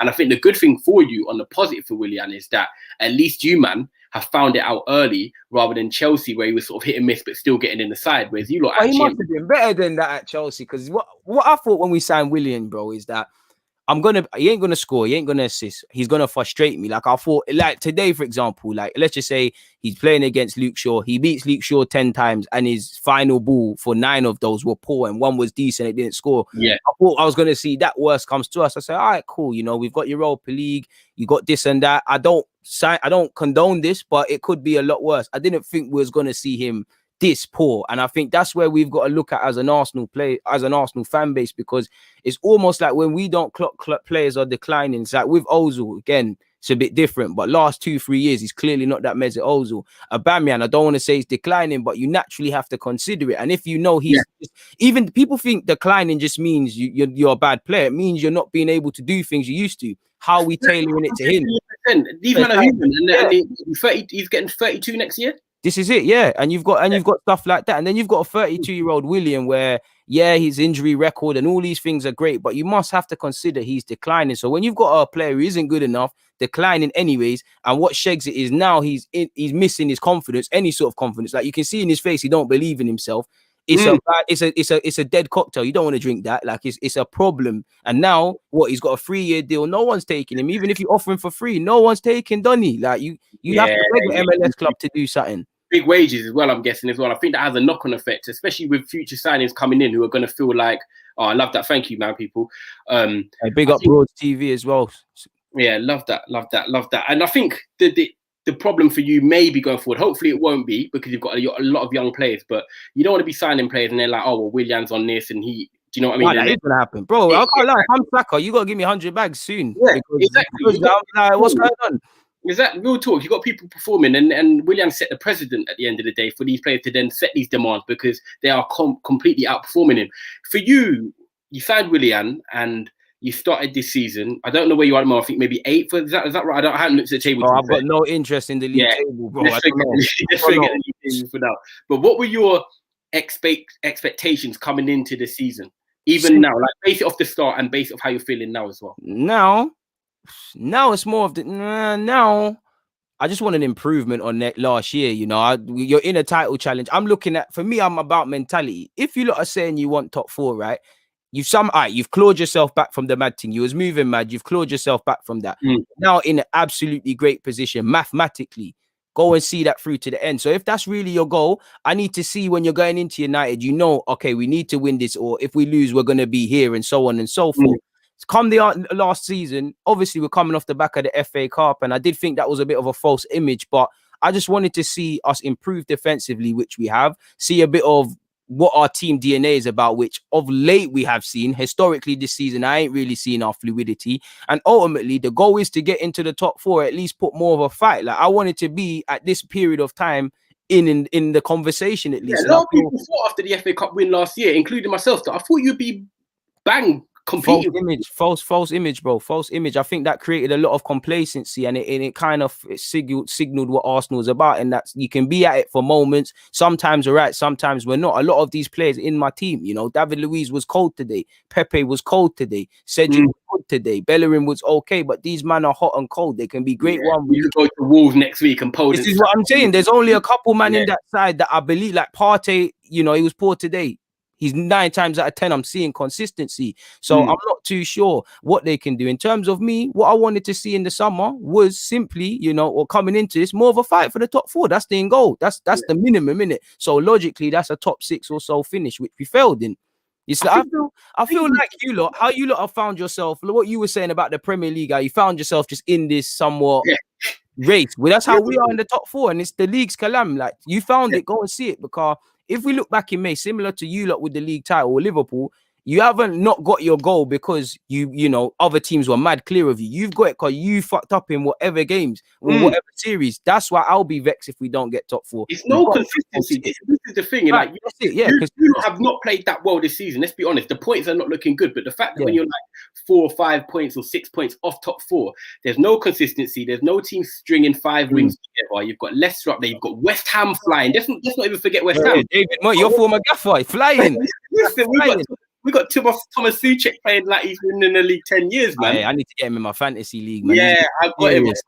See, look, you're moving serious. Yeah, I got Sterling. I had Sterling captain today and Pep Roulette just for, you know what? I had Cancelo. He acted. This is why I don't like City players in my team, because Pep, you can't second guess him. It stresses me out. But I think that gives you hope. If I'm honest, looking at it from a neutral, Man United are there. And like we're gonna, I think we'll finish top 4. But you look at the teams below, Liverpool will probably get in top 4. Let's be honest. And there's one spot up for grabs. Spurs are not really scoring goals. Kane and Son, they rely on. Chelsea, new manager syndrome. We don't know how it's gonna go. Arsenal, you've got a manager. You've got some players that can click in, but like you said, it's inconsistency. And then you've got Leicester, who are a good team, and I think they kind of get away with it because they're not having that much pressure. But the fact no one is putting these 5, 6, 7 game winning streaks, it's giving you hope until game 38. That's all I want. At the very minimum, just challenge until the end, innit? Just try and minimize the stupid points you drop, the Palaces, the Wolves, the Villas, and just finish as strong as you got. Because truthfully, in my heart, I don't think you can get top 4, but I'm a fan. If you and your manager have a collective goal, see that through to the end. I'm open to being proven wrong, but I just look at, I'm not a man who necessarily looks at all the external factors. I look at myself or the players. And if I felt these players, you know, were all of the same ilk in terms of consistency with the Tierney's, the Partey's historically, the Gabriels, the Sakas and so on, then yeah, but at a push, that's 7 man out of a 25. You know, the last time our 2 teams played, El Nene, our YouTube account was literally clipping up YouTube videos of every touch the man's touched.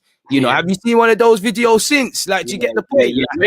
His last proper game with him and Thomas ran at Old Trafford, man. This is it. There was talk of signing a new deal, and even Arteta was saying, "Hey, chill off," sort of thing. Like, even there's talk about Lacazette signing a new deal. I love Lacazette, but he is a hot and cold player, you know. Like, I don't know if you're going to still be the same Lacazette when you sign this deal. Like you've seen with William playing for a contract at Chelsea, some man will look at Aubameyang. So I'm not too sure, but it'll be disappointing if we don't get top 4, because again, it will tell me that you can't have a goal in mind, see it's there for the taking, ultimately see it to the end. You choked at some periods. It's a bit like under Emre, where we did all right. We got into like the last 8 games. Then as fast as Emre started moving in terms of playing Jenkinson and El Nene for no reason, we had it in our hands and let it slip, sort of thing. So it's down to the boys for me, bro. Yeah. Now I'm with you. It's even like when I look at Oli and the top 4 today. When I look at the game 0-0 at Arsenal, can I take a lot of positives? I came on here and I was thinking, I don't want to come in and be negative, because we've drawn 0-0 away at Arsenal and it shouldn't be really a bad result. But I'm trying to look at the positives, and the fact that Ollie's been there 2 years in March. Like I said, his biggest credit and his biggest skill is his man management and getting players back aside and believing in them and getting the squad morale happy.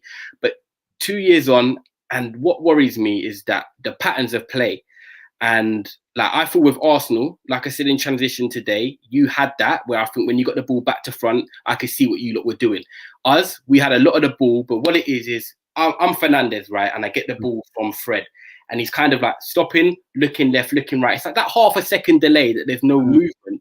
I just think you've been coaching us 2 years. Like we've got a good team. Like you'd probably be more than happy to have quite a lot of Man United players. Don't get me wrong. And I think if they went to Arsenal, like Martial or Fernandez, they'll be still putting up good numbers because I think you have a strategic pattern of play. But I'm looking at us and I think, is Ollie going to be that guy who's going to take us to the next level? Or do we just get a coach that is going to be with him? Because today, that game was there for the taking. That wasn't the strongest Arsenal team. We create 2 chances and we draw the game 0-0. Like, I'm trying to see a positive, but I can't. And if there's any Man United fans watching now, please give me something that you feel that was a positive from today's game. Yes, Luke Shaw's on form. I think this is the best Luke Shaw we've had since he broke his leg when he signed, obviously, from Southampton, which was a sad injury. Rashford was poor today. Cavani missed 2 big chances. Martial's going for a hit and miss. And Bruno's not turning up, I would say, or putting in the numbers that he's been doing against the bottom 12 side. So I come on here and I'm looking for positives, but we've drawn 0-0 to Arsenal and a weakened Arsenal side. Should I be happy? Like, do you know what I mean? If you were the United, do you think I should be happy? No, do you know what? Probably not. The way you put it, I can't say I would be happy. The only positive, we didn't lose in it. It could have got gazy for guys. And a clean sheet. Yeah, and do you know what I'd say? You asked me a good question, because I'd say the main thing for me, if I was in your shoes, would be, regardless of the result, was there a reaction? And I watched the Sheffield United game, and I think there was, but I wouldn't say this. I immediately saw a team that wanted to win again. Yeah. That's what I would say. So no, probably not. I wouldn't be happy. I'd probably, now that you say it, United fans probably should be vexed than us. Now that you say it there, I thought it was a bit more equal until you mentioned that. But yeah, bro, I can't disagree. And that's the thing. Sheffield United, if you put it on paper, Sheffield United and Arsenal, you're probably thinking minimum 4 points. We've got one. We've got 1 from 6. No, 1 from 6. Yeah, we lost to Sheffield United. And to me, we've ended the month bad, man. Like the season's turned on its head in the space of 2 results, and that just shows how small the margins can be when you've got a team like Man City breathing down your neck. That like all of a sudden we feel a bit deflated, and it's not because. And let me put this into perspective, people. Like I'm not a fan that I thought at the beginning of the season we're going to be competing for the title. No way. When you get yourself there after 19 games, you've earned your way to get there. Whether you're winning 1-0 or grinding out 2-1s, you're not playing well. It's a result. I don't care. We've got the results. We've got the 3 points secured. But if someone said to me, okay, you're going to get to 19 games in, and then you're going to play Sheffield United at home and lose, and then Arsenal and draw, like, to me, that's a failure, because you do the hardest part and get into that position, and then you blow through, man. And then you blow it against Sheffield United, and then go in, and then and what it is that we could have won against Sheffield United and maybe took a draw today. The fact we lost against Sheffield United means we come in today knowing we had to win. And to me, 19 games, you do the hard part. I said on Never a Foul last week, and I said, I'm not going to get gassed. But if we beat Sheffield United and beat Arsenal, that's 6 points. Then what? That's 22 games gone, 21 games. It turns into it. Forget everything else. It just turns into a 17-game shootout. Just try and win them games. But we've thrown it away in 2 big games this week. And Sheffield United shouldn't be a big game, but it was, man. It's a poor result, and it's transitioned into today. Did I see the reaction? I saw a 5 out of 10 reaction. I saw parts of the game where we had a reaction. The rest of it, they weren't bothered, man. Damning statistics, man. Damning verdicts. I can't add anything to what you said, man. That's a madness. Big up for the super chat, man. What have you said, my dude? You said Partey lost the ball too much today. Wholeheartedly agree. I think that's where his problems were. I think defensively he did his thing. Partey was just getting caught in possession, struggling with 5-yard passes. You said you thought Xhaka was good today. I think he was all right, 6 or so out of 10.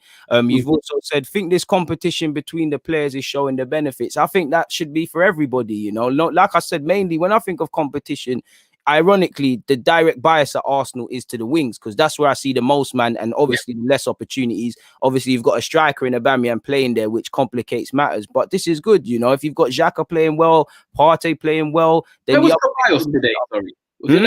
He's not in the squad. He's not in the squad. I know he's been last couple of weeks. He's been carrying certain knocks and niggles and all of those sort of things. So he was nothing. He was nothing to be there. It's mad because ironically, my first bias in terms of partnerships would be Ceballos and Partey, because I think that offers the most the biggest blend.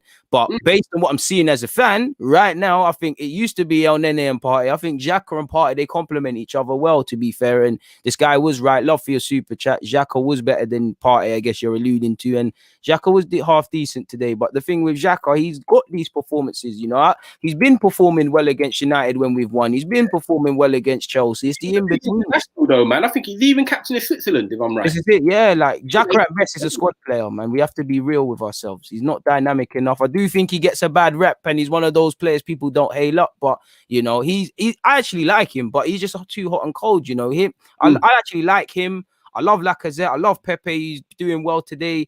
Maitland-Niles, all these guys, but historically these players are hot and cold. They will bad up one game and then it's the next game they're moving iffy. So this is why when you also ask me questions like, oh, can you grab top four? It's like, when I look at my 25-man squad, I don't see too many man. It's not that I don't think anyone wants it, because I think they do, but I only see a couple man that really get this win, lose or draw. They understand what this thing is about, and until I can say that about 25 man, it's a myth, ain't it, bro? Like, surely. What do you do then? Looking ahead to Wolves, like positive is what did Soup say? Sorry, there. Positive is Shaw bags another good game. No, bang on right with Luke Shaw, man. He's flying at the moment, and I'm gonna say he's the best English left back right now. Ben Chilwell, number 2 right now. That's what I think. But yeah, clean sheet and not losing. For Arsenal, you're going to Wolves away. You won there last year. Saka scored. I remember that nice little volley actually. Going into that game, I think they've lost again to Crystal Palace today. They're not in good form right now. They're not scoring goals right now. They're not. It's not the one that beat us, that smacked us. It's for sure. It's not that one.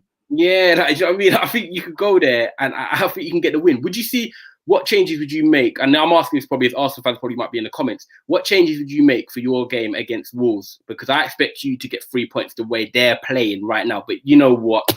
Under the floodlights, a game could be a different story in it. You know what I'm saying? But yeah, like you said, bro. Like you said, for me, I'm looking at it a bit like the Man United when we beat you lot, in the sense of we're playing Wolves now. We know what happened at home. Go and put it right. I still look at Wolves as that side. So for me to be that form is almost irrelevant. It's something to consider, but it's irrelevant. And typically, Arsenal fans will all agree, like 9 times out of 10, like that's why I thought Martial was going to score today. We got this thing where man might not be scoring or doing anything. You play us, we get it going. Yeah. In terms of changes, maybe start Odegaard, because Smith Rowe seems to be kind of struggling fitness wise. I'd say that. Obviously, if Tierney's fit, Aubameyang's fit, they kind of walk back into the team for me personally. You've got Aubameyang for Martinelli, Tierney for Cedric. And Odegaard for Smith Rowe. No. Cedric move over to right back. Bellerin. Okay. So, yeah, you've got him as number 1 ahead of Bellerin at the moment. Yeah, and then Tierney obviously resumes service. Goes on the left. Goes on the right. I think Pepe probably go on the left based on right now. I think Martinelli's a bad boy, but he needs to, show his stuff. Lacazette plays up front. So in terms of changes, apart from Cedric moving over and reintegrating, it's more or less business as usual. The one probably unorthodox one would probably be Odegaard. And I'm always wary with Partey, because it seems that we're in true Arsenal fashion. When a man signs for Arsenal, he's got injury issues. Yeah. So I'm wary of will Partey. On one hand, we can't, because we need to keep winning. Will Partey be kind of taken out the side? Ceballos might be 3 games in a row. I think he started today, innit? That's 3 league games in a row now. Yeah. He's had a terrible time. It's like what Wenger used to say. It's almost he is actually a new signing for us now, like a new sign, because he's not been about. And that's what I was saying earlier about squad being a squad game, and why I want another number 6 and things like that. Because as much as I love Partey, we shouldn't drop off to obviously he's a quality player. You will see his absence, but we shouldn't drop to a certain level. Better yet, when some men are not involved. That's to me that probably lead us into a next topic, because I think you've literally hit a nail on the head. When you take out one player from a side, you should not be seeing a significant drop off.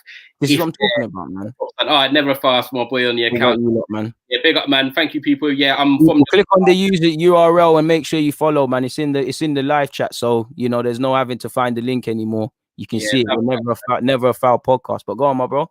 Thank you. Like with the Arsenal and like teams around the top 4, you just nailed it. Like, if you take Thomas Partey out, do you see a significant drop? I don't want to say yes, we do, because I feel like because he's been so in and out of the side, we're yet to see it. But once he's played 8 games and maybe he misses 2, we're going to be like, raw, they look so different. No, I think we have, even from that. That's how poor our midfield is. That shows you, that's the basics. That shows you that you do need to improve, because one player should not change a team that much. And that's the problem. And that's the thing for me, where I think it goes back to a squad game, because I do think players should stand up to be counted. But it really does make me uneasy uneasy looking at our central midfield targets, because I do think Xhaka's still going to be here, but everyone forgets like a year or so ago, like he wanted to leave. What happens when the next bust up happens? You know, Ceballos isn't here. He's not our player, so I can't really plan around him. We haven't got another. Do you know who I think we 6 for you lot? Who? Telemans, Yuri Telemans from Leeds. Yeah. But that's some signings you got to do time ago, bro. Like, that's all 50, 60 million now. That's a myth for us. That's the ones you got to grab him when he's at Anderlecht. First season at Leicester or something, man.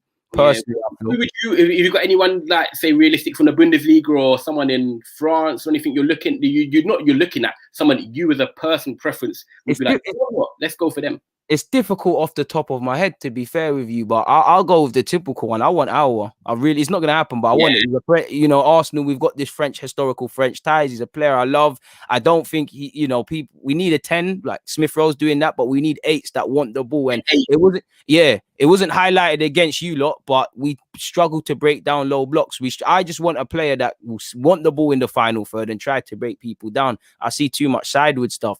I would like another number 6. There's plenty of 6s, like my man is saying here. That would be a good option. I just want a 6 and an 8, really and truly. But I don't know, because if they only said 1, would I want a 6 or an 8? I'd say an 8, because I kind of feel with Smith Rowe's emergence, I still want more creativity, but with that traditional 10, the burdens is kind of clear. I would want to see Torreira goes, though, because I wanted to keep Torreira with Partey for that very reason. About a bit of that tenacity in there, a bit like how Fred does our thing today. You just need someone that's going to run around. And someone that's just on the scraps. On the scraps. Basuma's a good little shout, actually. I think he's flourished this year, but people are getting sort of misconstrued that he's a defensive midfielder. Let me put it out there, people. He's not a defensive midfielder. This guy likes getting on the ball. He's a ball player. He likes traveling with the ball and beating a couple man and spraying a pass. Like, I think people are saying, like, even he was thinking with United, and I was like, he's not a defensive midfielder. Like, someone like Ndidi is what you call a defensive midfielder. But if you're saying to me you want a 6 and an 8, and I know, yes, that's partly for squad depth because you've got Ceballos and you've got Xhaka at the moment. But would you say, obviously, you play a 4-2-3-1, or sometimes you play a 4-3-3? So say, for example, we say Arsenal tomorrow are lining up in a 4-3-3. For you to be a happy Arsenal fan, do you feel like you've only got one of them 3-man midfielders? So Thomas Partey is that guy right now who's your best midfielder. So he plays in any midfielder, a 4-2-3-1 or 4-3-3. But if you were playing a 4-3-3, are you only satisfied with one of your midfielders right now? So you would want two? Two of the three, purely because if Partey's a bit cool, you said 4-3-3. So assuming it's with a cam, Smith Rowe's got that. If it's a flat midfield, it's a different story, which we need 2 8s. But if it's with a 10, Smith Rowe's got that. Again, depth is another story, but Smith Rowe's got that, Partey's got that. And then that's where the grey area is for me, that partner with Partey. That's where the issue is. So that's would be perfect for that then, I think, in a nice little combination. And I think you've got a bit of everything there, because Thomas can be a destructor, man. He's a better ball player than Ndidi, but the way he goes around the pitch, the way they move is exactly similar. Guided, confident on the ball, strong, a bit like Moussa Dembele when he was at Spurs. They don't lose the ball in tight areas. So I think you've got something to work with. I'm just interested that you feel like Smith Rowe is the long-term option there. No, that's why I said depth becomes a thing, because I do think Smith Rowe can be the long-term option, but I'm wary that this man is just 20, might have any. I think regardless, I don't care if you're Partey or Smith Rowe. I just think we need squad depth. Like, I'm on the City thing, like Pep. He's got too many bodies in it. I want bodies. Like, I don't want creativity to be on one man, defensive to be on one man. So I need depth. And I just feel 38 games, Arsenal's record, 38 Premier League games, typically in the Europa League, typically trying to get through in the FA Cup. Obviously, we don't really win the League Cup, but you want to get through to the latter stages. That's a lot of football. And I just feel there's not a lot of variety. We might be playing low blocks where you could get away with maybe Smith Rowe there, Odegaard as a partner for Partey. If we're playing against you, man, like, let's go back to the last game where we expected, Pogba, all these guys to do their thing. We can't beat them for technicality. Let's run more than them. Then you need the El Nene and a Torreira. But horses for courses, isn't it? Yeah, literally. I don't think there's enough complements. Like, we ain't got enough ingredients. Everyone's a bit too similar, or everyone apart from Partey, actual centre midfielders. Depending on who you ask, it's what are they? Some man will say Xhaka's a deep line playmaker. Some man will say he's box to box. Clearly not levels. Some Joe Willock, we don't know what it is. Ceballos, is he a 10? Is he a 8? We don't know what he is. I think Partey is the only guy definite. What he is. He's primarily a 6, win the ball. Obviously, he's got more technical abilities and will try and pass the ball forward. I don't think we have enough, I guess I'm saying, specialists at Arsenal. It's too much, too vague, really and truly. It's funny actually because I forgot that we're both in the Europa League, and that's a trophy that we both could get quite deep in. Like probably. I don't think we're going far, but hopefully. Do you see yourself rotating, and do you want to see yourself taking it quite serious, or just because I think me personally as Man United, I think we've got quite a lot of squad depth that it's a trophy that we could win. I think who is it? United, you lot, and Spurs are in it as well, aren't they? Spurs are in it, and you've got a couple other top European clubs. Leicester still in it, and the English teams. You got Leicester. You got 4 good English teams there. I think it's a competition that we could win. I see us maybe playing a weakened side until the quarterfinals. But would you like to see yourselves going for that because that's a chance of silverware? Bro, and European silverware, should we say? Bro, we have to because I do think it's looking rosy for Arsenal, like you said, league and that. But I look at it, it's not to be pessimistic, it's with balance. We all know what Europe does for Arsenal in terms of finances, any sort of Europe. You saw how ecstatic the board were for winning the FA Cup. Was that for the cup or for the thing it gives you? Now we're out of the FA Cup. I don't know how the League Cup works, but we're out of the 2 cups, so getting it via that is out of order. Mathematically, it looks like we can obviously win the man said win the Premier League. You can mathematically, but punching in it, mad punching. Qualify for the top 4. Obviously, it can be done mathematically, but I don't think it can be done. So we have to take the Europa League seriously. I really think we do. I would have you if you said no, because I think with top 4, like you said, it's not a formality right now. At the end of the day, you're kind of wanting to win games, but you're relying on others dropping points. That's it. Got Benfica, a tough tie, but if you beat Benfica, why can't you go on and beat the other side? I've seen my club get to the final. Like, I ain't seen them win it, but I've seen my club get to the final, so I know we can. But once again, it's about the bottle. It's about the mentality, because I feel, we look at that season where we got Europa League and we were in the talk of the top 4. I think the players are to blame for. I think Emre's to blame for the top 4. I think the players are to blame for the final. The mentality of a final isn't there. Emre tried too much in that league, in the last run. Obviously, the players have a part to play, and likewise, Emre has a part to play in the final. But I look at it. Some of you players have been around this block several times, and there's been different managers, different teammates. You need to learn for yourself. For me, it would make me sick to consistently be in this situation as an Arsenal footballer, missing out on top 4, seeing the papers, seeing how they question you as a man. They're saying you don't care about your profession, you don't give your all to your craft. And obviously, we're harsh on footballers. I'm sure you are the same, and we know that's not necessarily true, sort of thing. Like, even young players, certain man probably saying Martial wasn't trying to finish and stuff like that. He's probably airing week in, week out. So I think it comes down to us, bro. Man are saying like this, I think we should focus on the top 4. I don't think we can afford to say we ain't got the squad to say we're focused on anything. Of course, at one stage you might have to do the either or thing. There might be 2 games in a week. You have to play a different sort of lineup, but we know, listen, it don't matter if you're Arsenal or whatever, you go into a season to try and compete for multiple honours or achievements. The squad has to be used, and this is why I say it's depth. We've played Sunday League ourselves, and I don't care. I never took any game lightly, whether it was the League Cup, we used to play the County Cup. I wanted to win every game, because at the end of the day, they're all there to be won. And the thing is about individuals and teams, no matter if you're rotating and you have a good squad depth, you're winning together. It doesn't matter if it's Europa League, FA Cup, or the Premier League. Literally, as long as you're lifting something at the end of the season, it's a team thing and you're winning together. I don't care if Aubameyang has to rest and Saka comes in and scores the 89th minute winner against Legia Warsaw in the quarterfinals. Oh, wow. It doesn't matter. At the end of the day, you want to win trophies and you're there. So I don't like this thing about, even like Jurgen Klopp. I don't want to get onto Klopp, because it's another story. But when he was, I think since he's been in charge, Liverpool have not got through the FA Cup 5th round since he's been in charge. Oh, he don't care about that, man. But exactly. But as a player, I want to win the FA Cup, man. So I see your point, and I love your angle that at the end of the day, FA Cup, Europa League, challenging for the top 4. Go for it all. And if you have to rotate because there's 2 games in a week, then you've got to do that. I see you got a question there about would you you'd give Luis a year extension. I don't know how old he is, but I'll let you answer. But on me, I think it's, I feel like he's been in the Premier League for too long now. I think just freshen things up. You've got Gabriel and you've got Holden. You've got people that are young, hungry, they're determined, and they're probably going to give you a bit that more team spirit. But I wouldn't be giving them a year extension. I think just say, see what you can do this year. And I think that's his boat done, man. He's selling out. Bro, you said it all there. I'm not here for the sentiment thing. Like, Luis has been what we know with Luis. I don't think he's been, out of all these Chelsea rejects, he's probably been the best one, really, off the top of my head. Like, I don't think he's a bad player. I think he's doing what we know. I think he's shown he's good in patches, but he's just one of them, man. When push comes to shove, I know what you're on, and 9 times out of 10, like these last 2 games, it's 2 different Luises. Busted today, appalling against Southampton.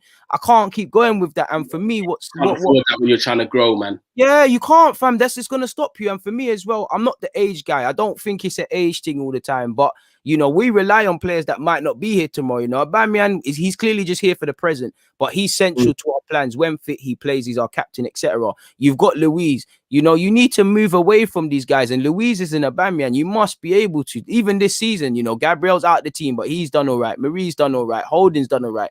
Look to move away from David Luiz. I actually like David Luiz as well for his mentality and stuff like that, because I've been at games where I'm seeing before with lockdown where players are scared and stuff like that, and you can see mentally they're hiding, and I can see him sticking it on, man. But realistically, no, that's a sentiment thing. Like, there's no logical reason beyond that. And even we heard that Luiz, not that I care, can be a disruptive figure, and there was beef with Arteta and things like that. You gotta get rid of them, man. There, with that, he's not gonna help us long term. He's here for now. Do your thing for now.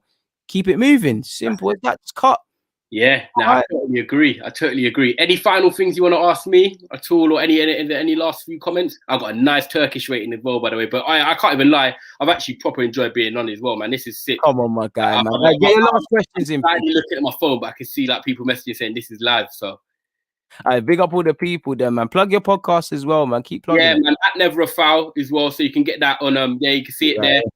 At Never a Foul on all platforms. That's Instagram, Twitter, and obviously YouTube. And then actually today, which is funny enough, we've got me on. We actually launched our first Arsenal channel today, which is called The Arsenal Way. So if you go on and take that in, Arsenal fans, man. Yeah, man. I actually try and chat you to them, man, and get you on for an episode with them, man. That'd be good. Come on. That'll be sweet. Arsenal Way, we've got Man City launching next week, Spurs launching next week, and then we've got a United one, which I've just started, which is Trafford Tunnel. So yeah, mainly at Never a Foul, and you can find us everything there, man. Calm. People, any more questions? Someone get one more question in. We don't like to leave you. In fact, this is a half. In fact, no, that's for me. That's Arsenal in relation to top 4. Thought that was a United one. Well, what's on the menu? Anyway, I want to ask you, what's on the menu for dinner tonight, man, after a draw anyway? Bro, I don't even know if I might just order some jerk chicken and rice still. Yeah. You can't complain with that, man. I completely forgot about dinner. I can't lie, cook shit. It's a delivery. I didn't even realise food touching 10 o'clock as well. It's mad, isn't it? We got some virgin here on some spamming thing. Relax, fam. But anyways, last question, my guy. Who is United's player of the season for you apart from Bruno? If it was going to be Bruno, he assumes. Yeah, do you know what? Now I'm going to go apart from Bruno. Right now, I'm actually going to go Luke Shaw. But I know it sounds... I'm going to say Luke Shaw right now because I think since there's a lot of things, right now he's playing really well and he's consistent and he's not getting injured. So them three things alone is what I want from any player. Playing consistently, not getting injured, and putting in 8 out of 10s even when you're not winning games, which he's doing. But most importantly, I think the fact that when you sign a lot of players or you sign some players that can be in your position, for example, Alex Telles has come in, it can have a different effect on people. And Luke Shaw's been in the club a long time now. He's gone through stages where he's been in and out of the side. We've had Rojo come in. We've had Daley Blind. It's not been plain sailing for him. So again, when Alex Telles come in, which a lot of fans are screaming for, I think, thank you very much, Rasheen, man. Thank you. I think the fact that mentally he's had an injury, Ollie's given him the man management, and then also Telles has come in. The fact that he's actually just been like, do you know what? I'm going to use this as a drive to kick on. And he actually has. I haven't seen him drop a bad game since Telles. You ever feel sorry for yourself where you pattern up and he's patterned up? Yeah, like he could have sulked. He could have been like, nah, man, like they don't really rate me. Ollie's giving me all this talk, and now he's signing another left back. In fact, he said, you know what? I'm going to show you that I'm number one. And I think credit to him. And also an unseen, obviously, characteristic is that he don't play every game. But I'm telling you now, Eric Bailly, for me, I had to say this before I end the podcast. I'm glad they asked. He's a monster. Forget him in terms of player of the season, but in terms of centre backs in the league, Eric Bailly is top 5 centre backs for me in the league. I was a bit disappointed for me that he was left out today, but every time he plays, he's intimidating. He's strong. He's quick.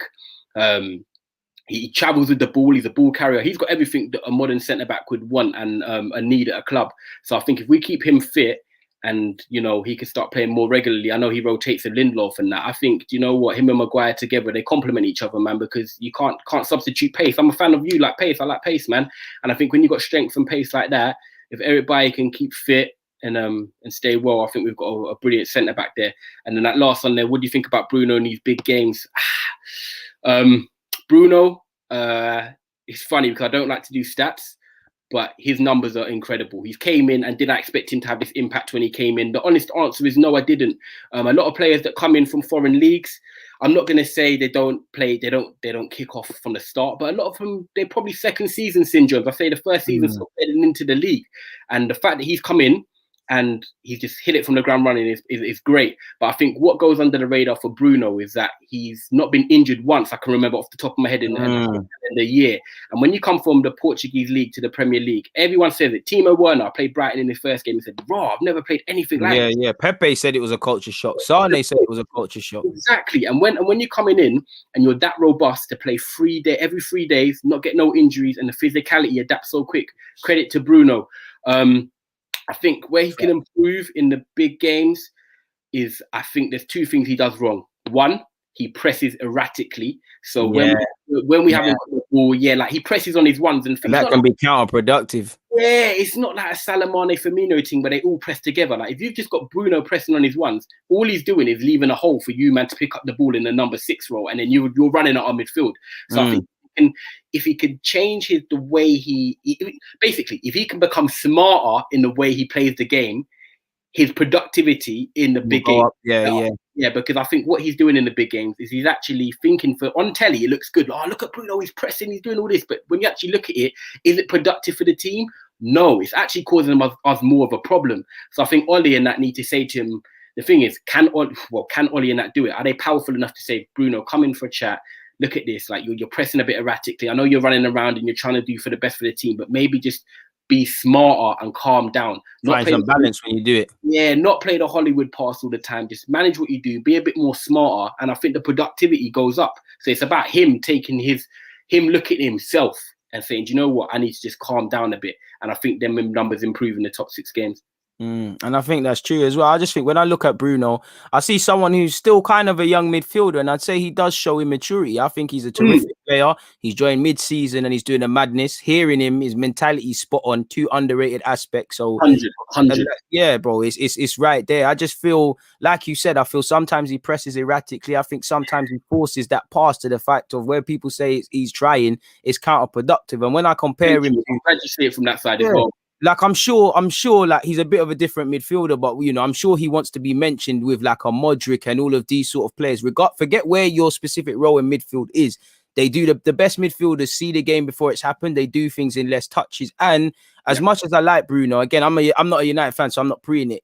It's a bit like that Dele Alli thing for me, in that it's kind of hard for me as a non-United fan to find a good game where he hasn't scored or assisted. I know he's known for that, but I need to see what you bring to the table without that. And I might be being a bit harsh, but that's just something I look at. I like him though, man. I really think. I think that's a perfect way to sum it up as well. And I think I'm glad that you see it from that side as well, like the pressing side. There's little things that people that make a game of football and make a team tick. And when you're pressing on your ones and leaving that sort of space where you're being a bit erratic, trying to get rid of the ball straight away instead of playing a nice pass out to the wing or getting someone in, them little things are just they're sort of man, like again, like they're just frustrating. And I think once them frustrations then become basic things you're doing on a normal, your whole game goes up. But whether he sees that or not, the question for me is, will that ever change, or is this just part of his? Is this just him? Do you know what I'm saying? Yeah, I do think it's him, because at the end of the day, to a degree, you have to just take man for what they are. Maybe this is just him, and you got to guard against it, really and truly. Yeah, like Mark said it, obviously the one from London. Big up Mark, as always comes on the Trafford Tunnel. But it's like, do you just accept that you're gonna have for him to get the goals and assists and have an impact? Or are you gonna just have to allow him to do that? And sometimes it just affects your game. And at some level, it has to become that with footballers. Man. It has to. It's like it's a bit like Aubameyang. He's never going to be the guy in terms of hold up play and stuff like that. So you have to take that. And he goes, but then you just sometimes you just have to take a man for what he is. I think it's a healthy debate, and everyone's right in saying you should do other things. But I just think in football, especially nowadays, in potential and multiple roles and stuff, sometimes we just don't take a man for what they are. Sometimes. This is just him. Like, I actually don't think that's the case. I do think he can mature and find balance, and the penny will drop. But you might have to just concede that and say, okay, cool, we need 2 runners, but 2 spot-on midfielders behind him, or someone that can do a bit more of what we require, and then Bruno's just going to have to do that. He's not Aaron Ramsey, but it became a bit like Aaron Ramsey in that you just have to take him for what he is. Stop making they've got that bit of him to produce something in the game. If it's going to get you 3 points, it's going to get you 3 points. But on that note, man. On that note, none of us got 3 points. None of us got 3 points today. I've been happy having you here, man. But I keep asking you to do this before we bust out. Plug your stuff again, man. Yeah, thank you, man. It says at Never a Foul on all platforms. That's all one word as well. So just Never a Foul. I don't know how I even got the name for that. It weren't taken, to be fair. But yeah, Instagram, Twitter, YouTube, and we've got channels as well for Man United, Arsenal, Spurs, and Man City. The Arsenal one for the people, obviously, with Deluded Gooner. It's called The Arsenal Way. So that only launched today. So there's going to be a lot more to come on that. But yeah, for Deluded as well, I want to just say thank you ever so much for having me on. And I think, do you know what, this show, even though I've been doing this a little while as well, I actually feel like this show was wicked, man. Like, it's good chatting about football, like on a proper detailed level. So now everyone like and subscribe to Deluded stuff, man, every time. And I think we'll have to do something again. Obviously, definitely, man. The people, and you seen the comments, the people them loving you, man. They're loving you. Man, you know what, Arsenal fans as well. Like, I've always been this guy. I've done a sport journalism degree at uni in Brighton. I was working at School Cup, but now I'm not even in that no more. But yeah, like I like to come on here and I don't want to chat. Like I'm a United fan, but I want to talk football on a fair. Like the banter thing and who can pop out their chest is dead, man. Today 2-0, I'll give you credit and say where you went right and where it went wrong. But yeah, do you know what? It's a draw today. Both of us have to move on. The sad thing is, obviously, we've played each other twice now. But then if we get each other in a cup, we're gonna have to get another show going before, man. I got a feeling now, you know what? We're gonna draw each other in the cup. Nah, man. I want the easiest run to Europa possible, bro. I don't want no one. I always want to play some Z-list teams. So I don't know about no one decent, bro. I want to win that though, man. Hopefully so, man. But no, Deluded, honestly, thank you ever so much for having me on. Guys, thank you so much for the comments as well. And yeah, man, I'll hopefully be on again soon. Come on. And on that note, people, make sure you hit the like button on your way out. Subscribe to the Man Them's thing as well. If you ain't, on that note, we're out.